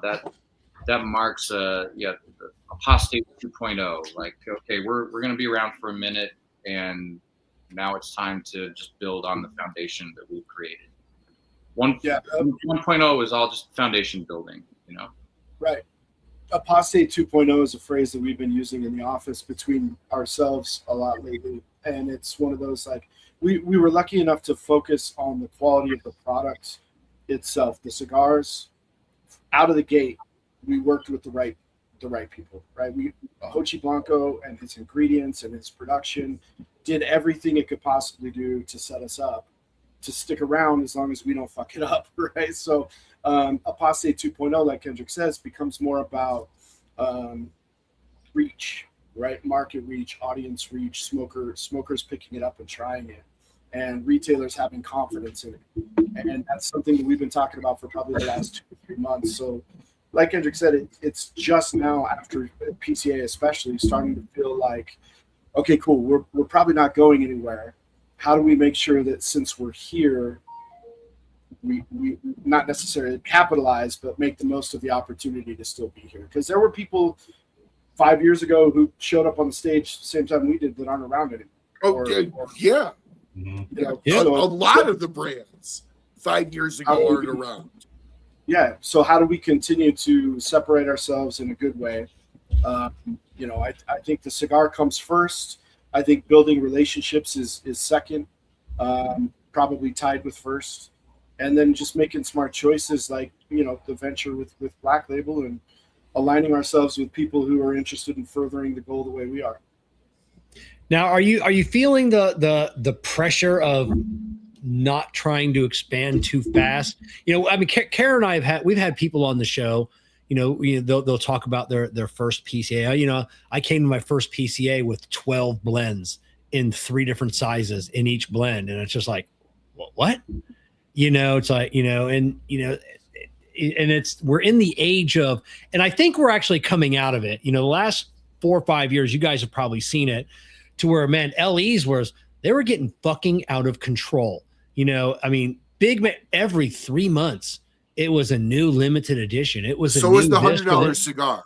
Oh, the $100. Thankfully, that's fucking gone. Done. You know, for the most part. But you know, and so far this year, I haven't really seen it. You know, to where it's just constantly the new LE coming out, the new LE. You know, it's a new line extension, and it's just, I think that's the biggest killer of small brands, is trying to. They feel that pressure, and it's like, oh, hey, you know, we did this good at PCA. You know, what if we came out with several new lines? So you make a good point, Kevin. I've actually thought about this a ton. I feel the market, and Kendrick, Brandon, if you guys have a different opinion on this, I'd love to hear it. I feel the market has lost a full understand, has kind of lost a grasp on what the consumer wants as far as marketing or LEs or something special. And I kind of feel like in this country, we're oversaturated with really, really good cigars, and every brand feels they have to put out an LE for something to make it special and go off the roof. And I think the last couple of years, you've almost seen a complete rebranding exercise within the cigar world, to where they tried a little bit after COVID, a couple of years of LEs. And now I feel like they're realizing that LEs aren't as all they're cracked up to be. We just need to be, I mean, is any of this making sense? Kind of like, I feel like since COVID, they've tried to bring back the boom with LEs, and they realize they can't do that with a lot of these companies. Does that make sense, or is that just like a me? Totally. No, that makes sense. I think it was probably a combination of a couple of things, right? Because you have a growing audience, not just retailer wise, but consumer wise, who are paying attention to what's happening at PCA, right? Yeah. So you've got PCA driving innovation. What can we do to get people interested and get their eyes on us and be excited about what we're doing as a brand? But you also had the COVID surge and the post-COVID surge. Yep. That people are trying to capitalize on. Oh, people are fuck ton of cigars right? So you combine those two things, and LE becomes the easy option for what you're going to do that's cool, new, hot shit. What's going to get people talking. You know, you got Cigar of the Month clubs. You've got all these like online Cigar of the Month, whatever, which are all great and put cigars in the hands of consumers. But I think sometimes manufacturers get caught up in the hype too, right? And so for us, we were lucky when we started. Kendrick had a great idea. You know, hey, we're going to have 8 blends in the core line. We're not going to drop everything all at once. You guys didn't even see us at our first PCA or our second PCA. You guys found us at our third PCA. Our first PCA, we had a 10 by 10 booth with a table, like what you saw last year, with 3 fucking SKUs. We had three cigars on the table. We released the Feathered Serpent the next year, the Sword and Sarah Hamlet the year after that, and then the Trumpet and the Dapper the year after that. So the way we launched the brand as marketing, as our core line, as the plan, was 8 blends over a period of time. We were only going to do 1 cigar a year. Where we got caught up in kind of like market demand and people turned on to the brand was, okay, this year instead of dropping 1 blend at PCA, let's do 2. So we did that, 2 years in a row. So I think, to speak to your point, LEs got out of control because it's the easiest way for a manufacturer to make something new and exciting and not have to commit for 5 years down the road of how they're going to keep it sustainable. And create a sense of urgency to buy. Yeah. You do it one time. Yeah, Gary Brooks chimes in. Saka has his LE game down tight. He does. Saka's got everything done. But I haven't smoked 50% of his profile because I'm not chasing the LEs anymore. I just don't care. I can't.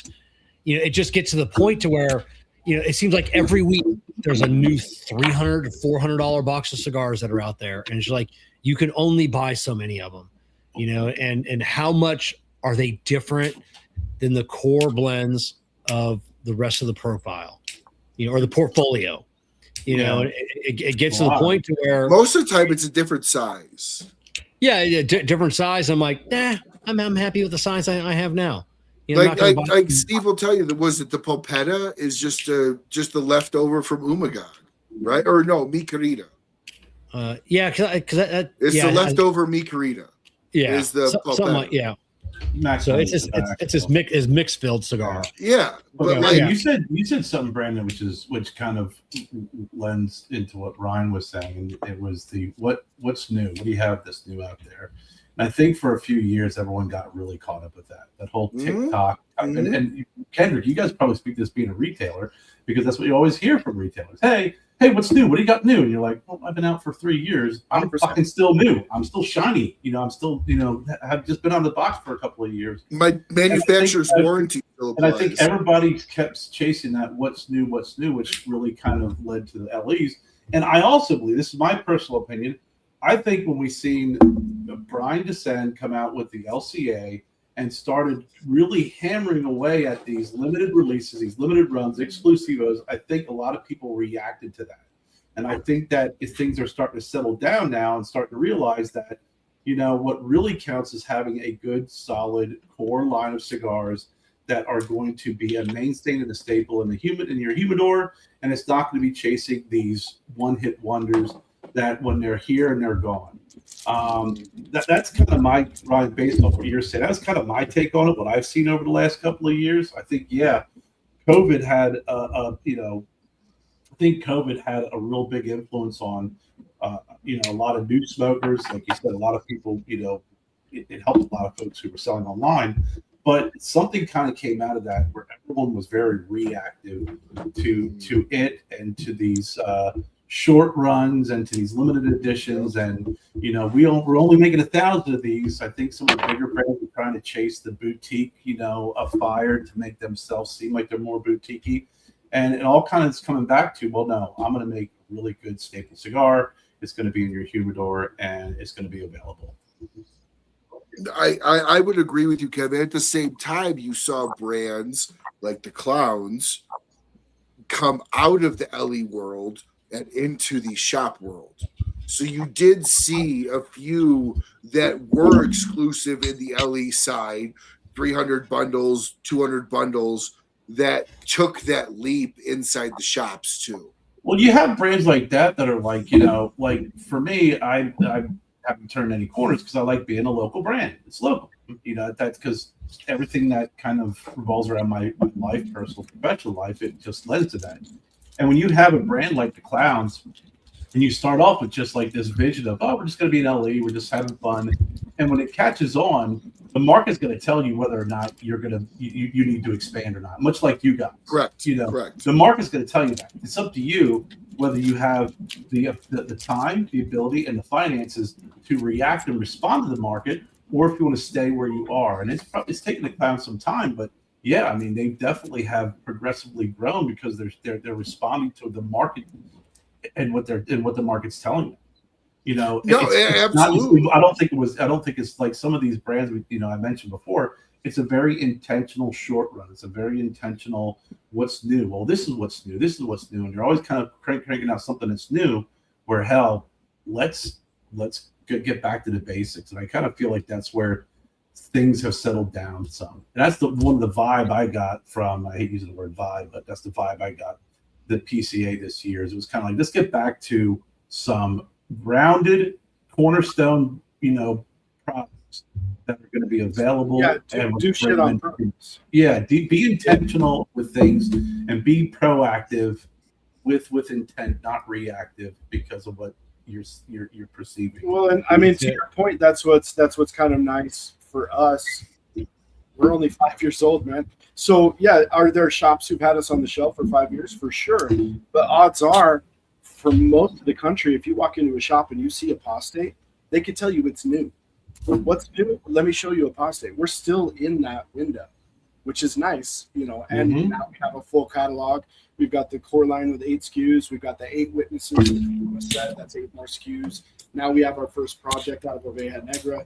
There's a lot to talk about, but you could still pitch us to your smokers in your local area as a new brand. Now they might be like, well, yeah, we've heard of them, but I haven't tried them. Whereas 2 years ago, they still hadn't heard of us. Right? Yeah, so right. It's a little give and take.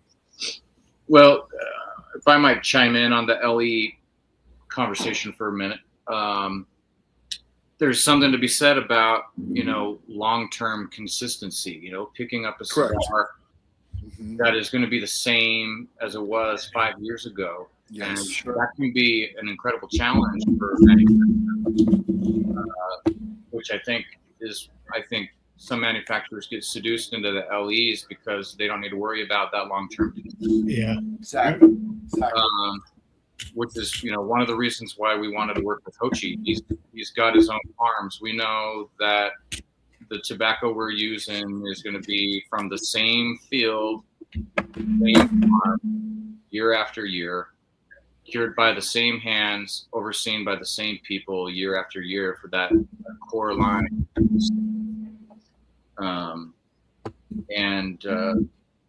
Yeah, I mean that's why we get married, right? We like coming home to something that is consistent.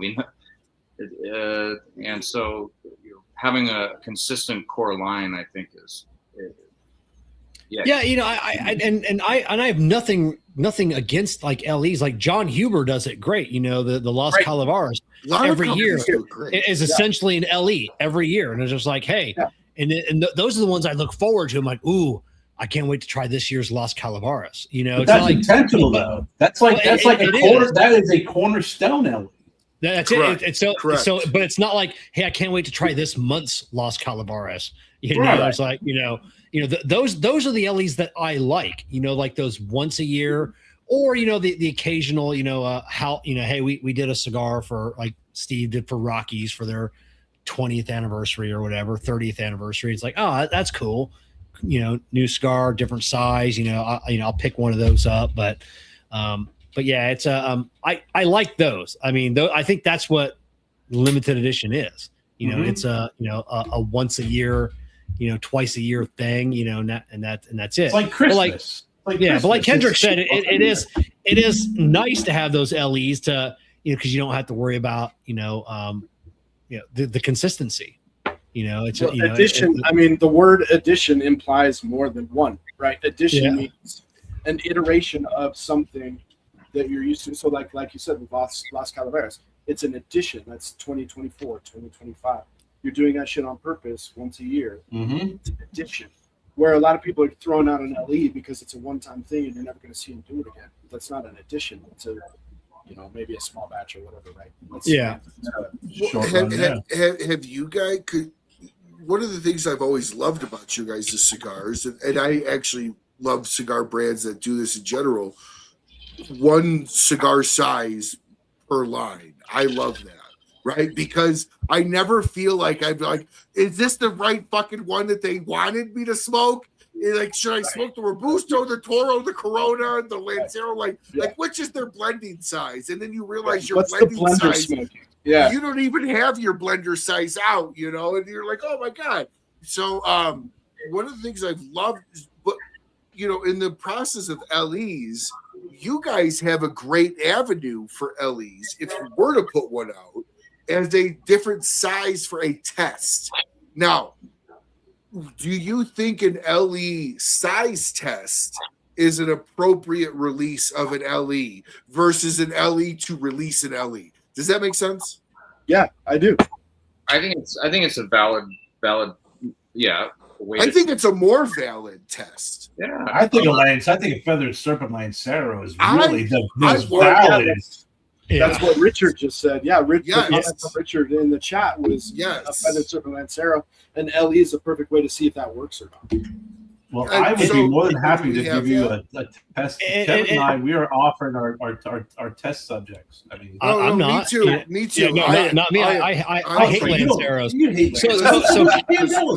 So Kerr and Ryan are two of the eight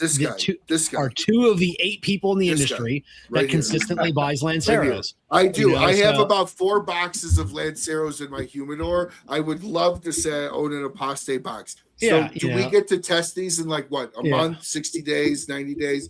How quickly do we want to put these out? Come on, Kendrick, let's make it happen. My problem with that is from the retail side, when I was the buyer and the GM for Beehive, we would have all kinds of guys come in and be like, hey dude, these guys have a really great Lancero. I would love it if you guys could bring in a box. And so we'd be like, all right, cool, we got a built-in buyer, let's bring in a box of this Lancero. That motherfucker would come in and buy one Lancero. Yeah. You know what I mean? So it's like you have to take that into account. People love to. If you just wanted to try one Lancero, you should have gone online. But that's where LEs and Lanceros. That's where LEs though. LE Lanceros, from my knowledge in the last 5-6 years of being in this industry, LE Lanceros sell. It's core Lanceros that don't. Right. So You're absolutely right. Yeah, look at next Stockman's month, so Lancero next pack. month, Yeah, are we going to get the Feathered Serpent Lancero next month? No, Ryan, don't do he's- it. Don't do it. That's Yeah, he's like, oh, by the way, the Yeah, LE Lanceros sell really well, and Yeah, that's it. everybody else is going. Yeah, you got a No, cigar no, wrapper no. that. But Yeah, a cigar honestly, wrapper that though- nobody buys and a size nobody buys. Yo, Right. Let's put those two together. No. Yeah. It's, No, you the put them together, size. it's like peanut butter and Well, chocolate. well, wait a Yeah. second. Kerr is a massive Lancero seller. Kerr builds great Lanceros. He's definitely an I'm a expert on this. Lancero lover. He's definitely a Lancero he's- seller is overstating. Kevin. but There's you're- nobody who's but- a great Lancero seller. Okay, but you're definitely an expert on the Lanceros. LE Lanceros sell. LE regular Lanceros don't. But if you create a limited edition Lancero, those do sell, especially if you go 300 boxes of 10 count boxes. Those do.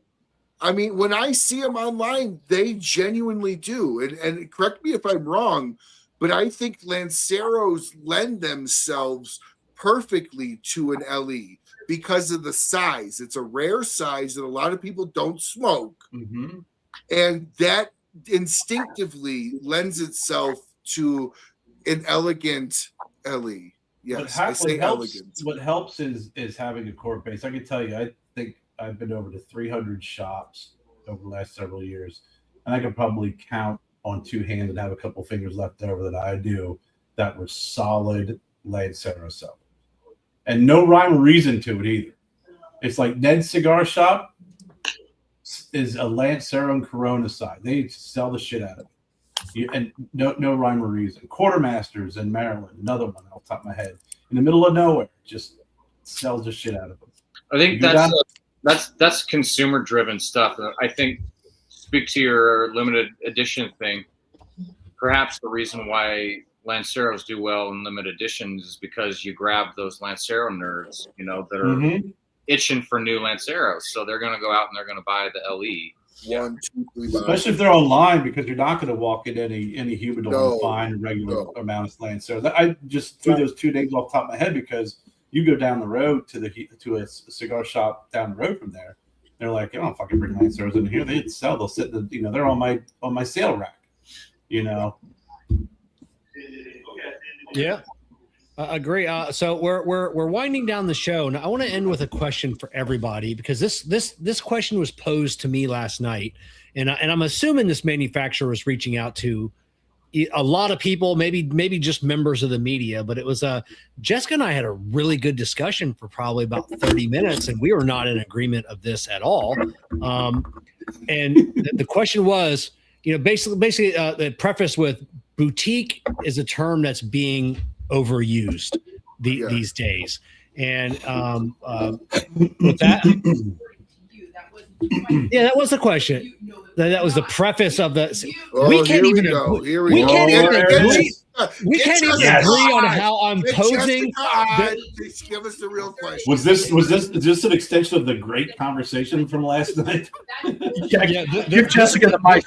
I know how great it was. Give Jessica. All right. So now I need to go back and find this. God, I get Just bring hundreds of Jessica. Just bring Jessica on. Yeah, Smarter. Yeah, no. Yeah. We'll see how great that conversation was. Yeah. That's it. Sounds great. I'm enjoying it. Oh, she hasn't stopped talking. All right, so let me see. I'm just waiting to see something fly across Kevin's screen. I'm just waiting for the message in Messenger from Jessica to say "fuck you." Oh, okay. So here's how the messenger. I've been thinking about how we use the word boutique across cigar lines, brands, and even factories, and sometimes inconsistently across all of them. With that in mind, in 3 sentences or less, what does boutique actually mean? Real quick, before we answer this, is this a manufacturer asking or another media person? This is a manufacturer asking. Okay. Asking. Actually, it's a master blender, asking me that question. So let's start with Kendrick. What in 3 sentences for less, what does boutique mean to you? Boutique means intentional craftsmanship as a artistic expression, if that makes sense, and also in small quantities, like smaller batches. It's tobacco nerd stuff. It's enjoying the creative process on the very base level of what it is, and you're not thinking about what the mass market, what your fans want, because you don't really have any fans yet. You're building and creating something new. So it's the creative front line of the industry. Do you think that we have hijacked that term boutique and turned it into something that it's really not, like the meaning? I think it's possible. I mean, like, words are, have different meanings for everybody, but yep. I think there's some overuse of that word for sure. All right. What about you, Brandon? I think if you apply that word to cigars the way you would to any other industry, it becomes a little clearer. You have to look at it in terms of like size of production and your reach in your market.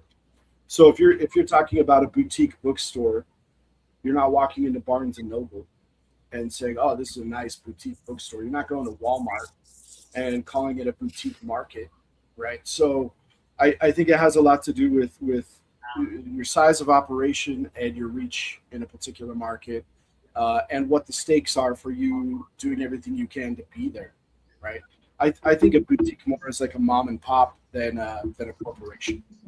So if a corporation is going to use the word boutique, maybe they're talking about a particular line blended by a particular guy in a small factory as a project for them. But I don't think you can call anybody who's importing more than 1 million cigars a year a boutique. I don't think it applies. But I will parrot everything Kendrick said too. It comes with a lot of intention and maybe a certain flair or a certain artistic panache, right, for what you're doing. Some guys just want to make a cigar that year. Other guys are doing it because they're in the trenches and it's what they love, and maybe that's where most people started, but it's certainly not where a lot of people are anymore. So, I've had people call Foundation boutique, and it's like they do carry a certain boutique spirit to their operation. Nick Melillo is an artist, right? But their scope and their reach, they are no longer a little corner boutique bookstore. I'll go next, only because my response to that email was almost exactly what you said, Brandon. And it was it was. I think we have hijacked the term boutique a little bit. And I use the term 1 million cigars. If you have a corner shop that makes wedding dresses, if they make 1 million of them, they're not a boutique wedding dress shop anymore. If it's a local shoe that makes shoes, they make 1 million pairs a year. They're not boutique anymore. And then you talk about the corporations. If you have an HR department, you're not boutique. Period.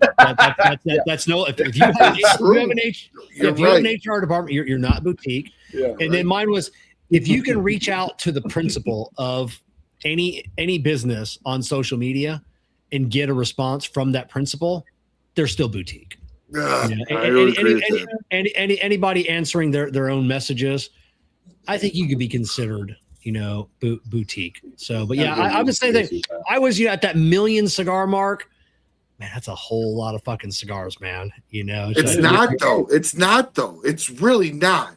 There's 400 million people in this country. You sold less than 1% of the population is cigar. But it's relative to the industry, though. But you only said, Right, 3% no, I of the get- population smokes cigars. I Yeah, exactly. get relative to the Was it industry. 18 million? I think it was the last FDA. Yeah. 18 million is No, what? I Like, get what you said that. about, but what you said about shoes, Kevin, like, you know, like if someone's making sneakers and they're making 1 million sneakers relative to the other folks in that market, it may still be considered boutique, if you will. But, you know, I think, you know, what you, Brandon, so we talked about this for years and what is the definition of boutique, and it's, you know, 1 million cigars or less. But I also look at boutiques in like a 3-bucket system. You may have some of these companies that are boutiques where the guy goes, I'm just going to buy cigars. I want to have my own cigar brand. I want to buy, you know, cigar A, B, and C, and put my own, you know, cigar band on it and sell it as my cigar. And there's nothing wrong with that. I mean, there's some people in the industry who thumb their nose at it, and I say, fuck you. If that's what they want to do, that's the beauty of this country. That's what they want to do.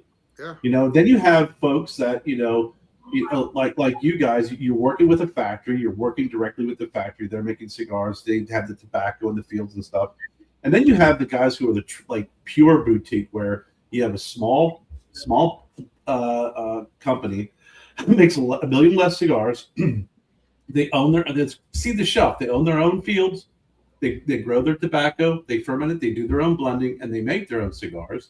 You know, and a guy like, you know, Dr. Rodriguez, for example, of GTO Cigars, you know, he's vertically integrated. You know, whether or not he sells more than 1 million cigars a year, I don't know. But if he was under 1 million cigars, that's someone who, to me, is a pure boutique, because he is there from the fields to actually going out and selling the cigars. So there are varying buckets of boutique, but I think ultimately you have to have some sort of an amount of cigars, some sort of definition of what it is. And I think 1 million cigars is a really good watermark for what makes So it boutique. I put this in 3 categories, and I put this in 2 selling categories. Boutique for me is automatically under 1 million cigars a year. I would put them as a seller, a boutique. Now, there's 3 classifications in my mind of boutique mindset. And there's a legacy, there's a boutique feel or mindset, and there's boutique.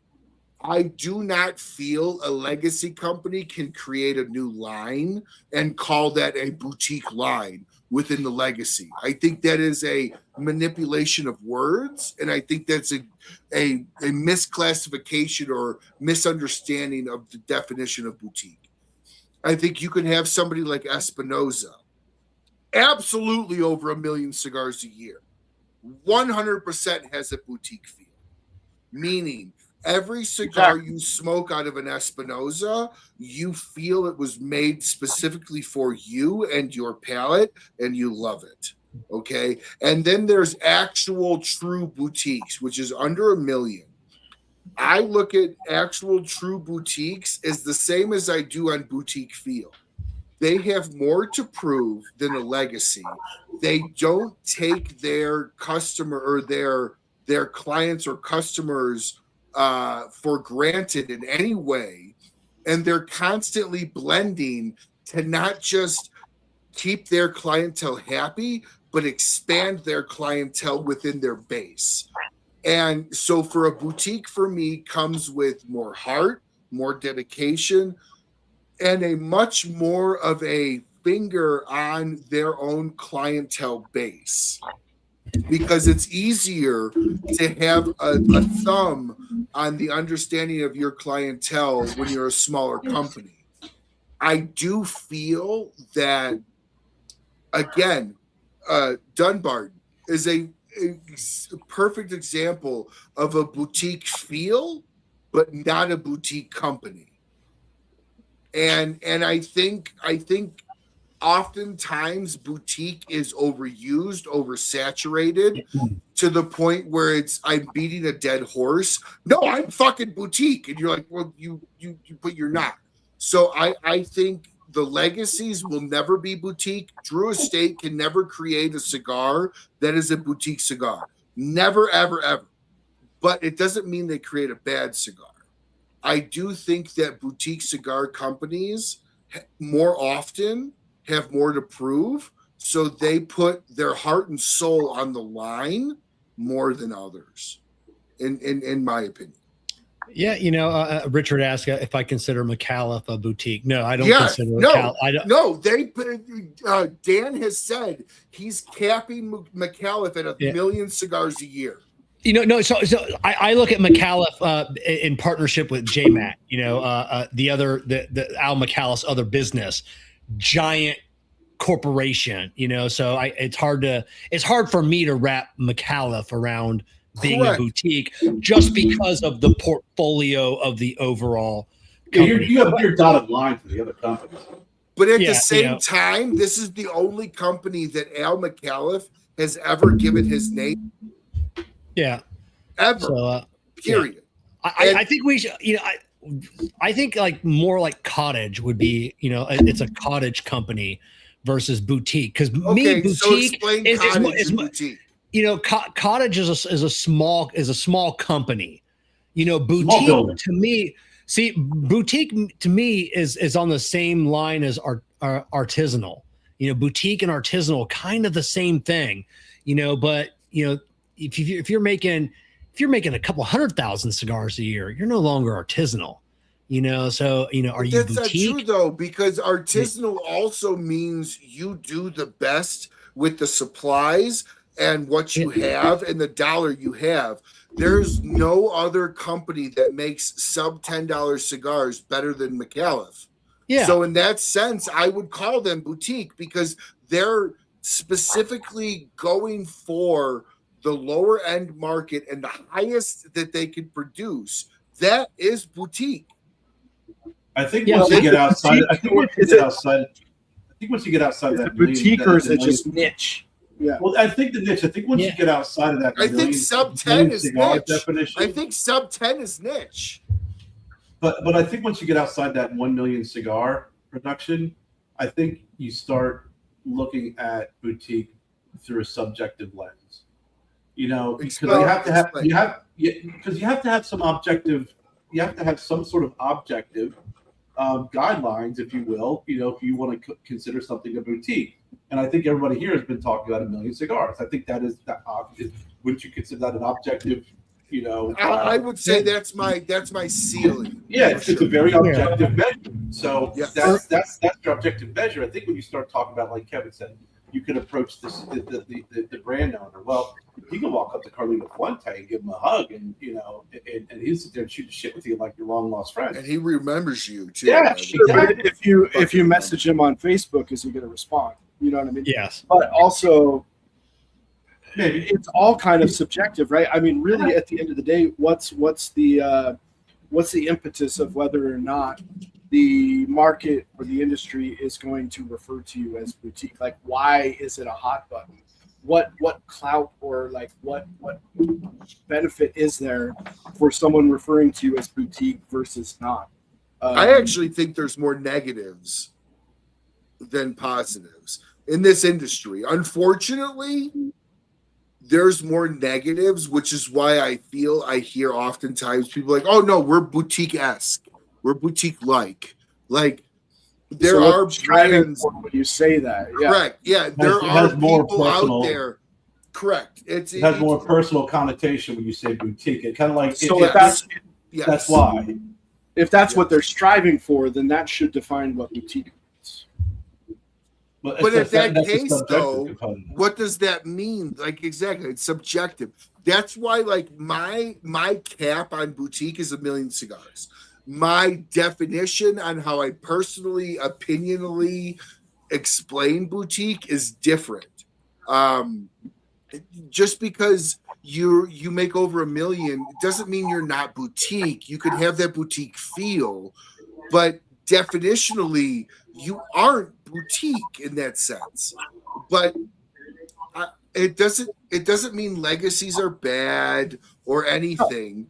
But in my opinion, what it means is under 1 million cigars a year, you have more as a company to grow within yourself, to make a firm footing. Once you make that, like Perdomo started as boutique. I wouldn't call them boutique anymore.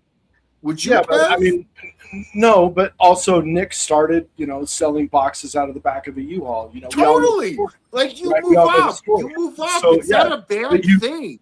That's the It's thing. not a And in bad 10 thing.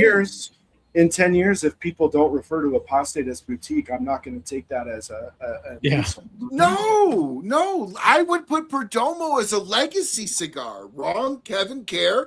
I would put Perdomo as a legacy cigar at this point. Yeah. Oh, for sure. Yeah, I- when I- that's I- I- gone, I mean, the cigar stays. Yeah, It's like beauty. I think boutique is in the eye of the beholder because everybody here has been talking about. Everybody here has been talking about. It's all subjective. Boutique. Yeah. And everybody has been saying, well, it has a boutique feel. And when you start using the word feel, that's subjective. It's how it makes you Oh, personally feel totally. about it. Totally. Yeah. And it's like you said, Espinosa is not boutique by the objective standard of a million cigars. Correct. But when you sit down and you meet with them, you talk and you smoke their cigar, you're like, God, this really connects with me. So it feels a little bit more of that personal connection of boutique. I agree. It's the same thing with Fuente too. I mean, there's Fuente cigars. It feels very personal. That you share the story. There's some connection there. So that could be. I don't feel like we. I don't feel like we really solved anything. All we really proved is how subjective it is. But you know what though? That is solving something, Brandon. That You is solved that as solving it, subjective. That is solving it because there are people here that smoke cigars that go, I won't smoke anything over this size. And yes, I'm not a massive Rocky Patel smoker, but there are Rocky Patel there are lines of Rocky Patel I really like. I'm not a massive Drew Estate smoker, but there are lines of Drew Estate I really like. So when you have these discussions, this needs to be ironed out at some fucking time in this industry. It needs to actually have an understanding of a layout of what a boutique cigar is, because I feel like every other week, every other month, there's these discussions on these shows, mine, Kevin's, Kerr's, whoever, and they're legitimate because there's no definitional understanding of a true what a boutique is, right? So what we really need is for either Coop or Charlie Minato or Kendrick. Kendrick can fix it.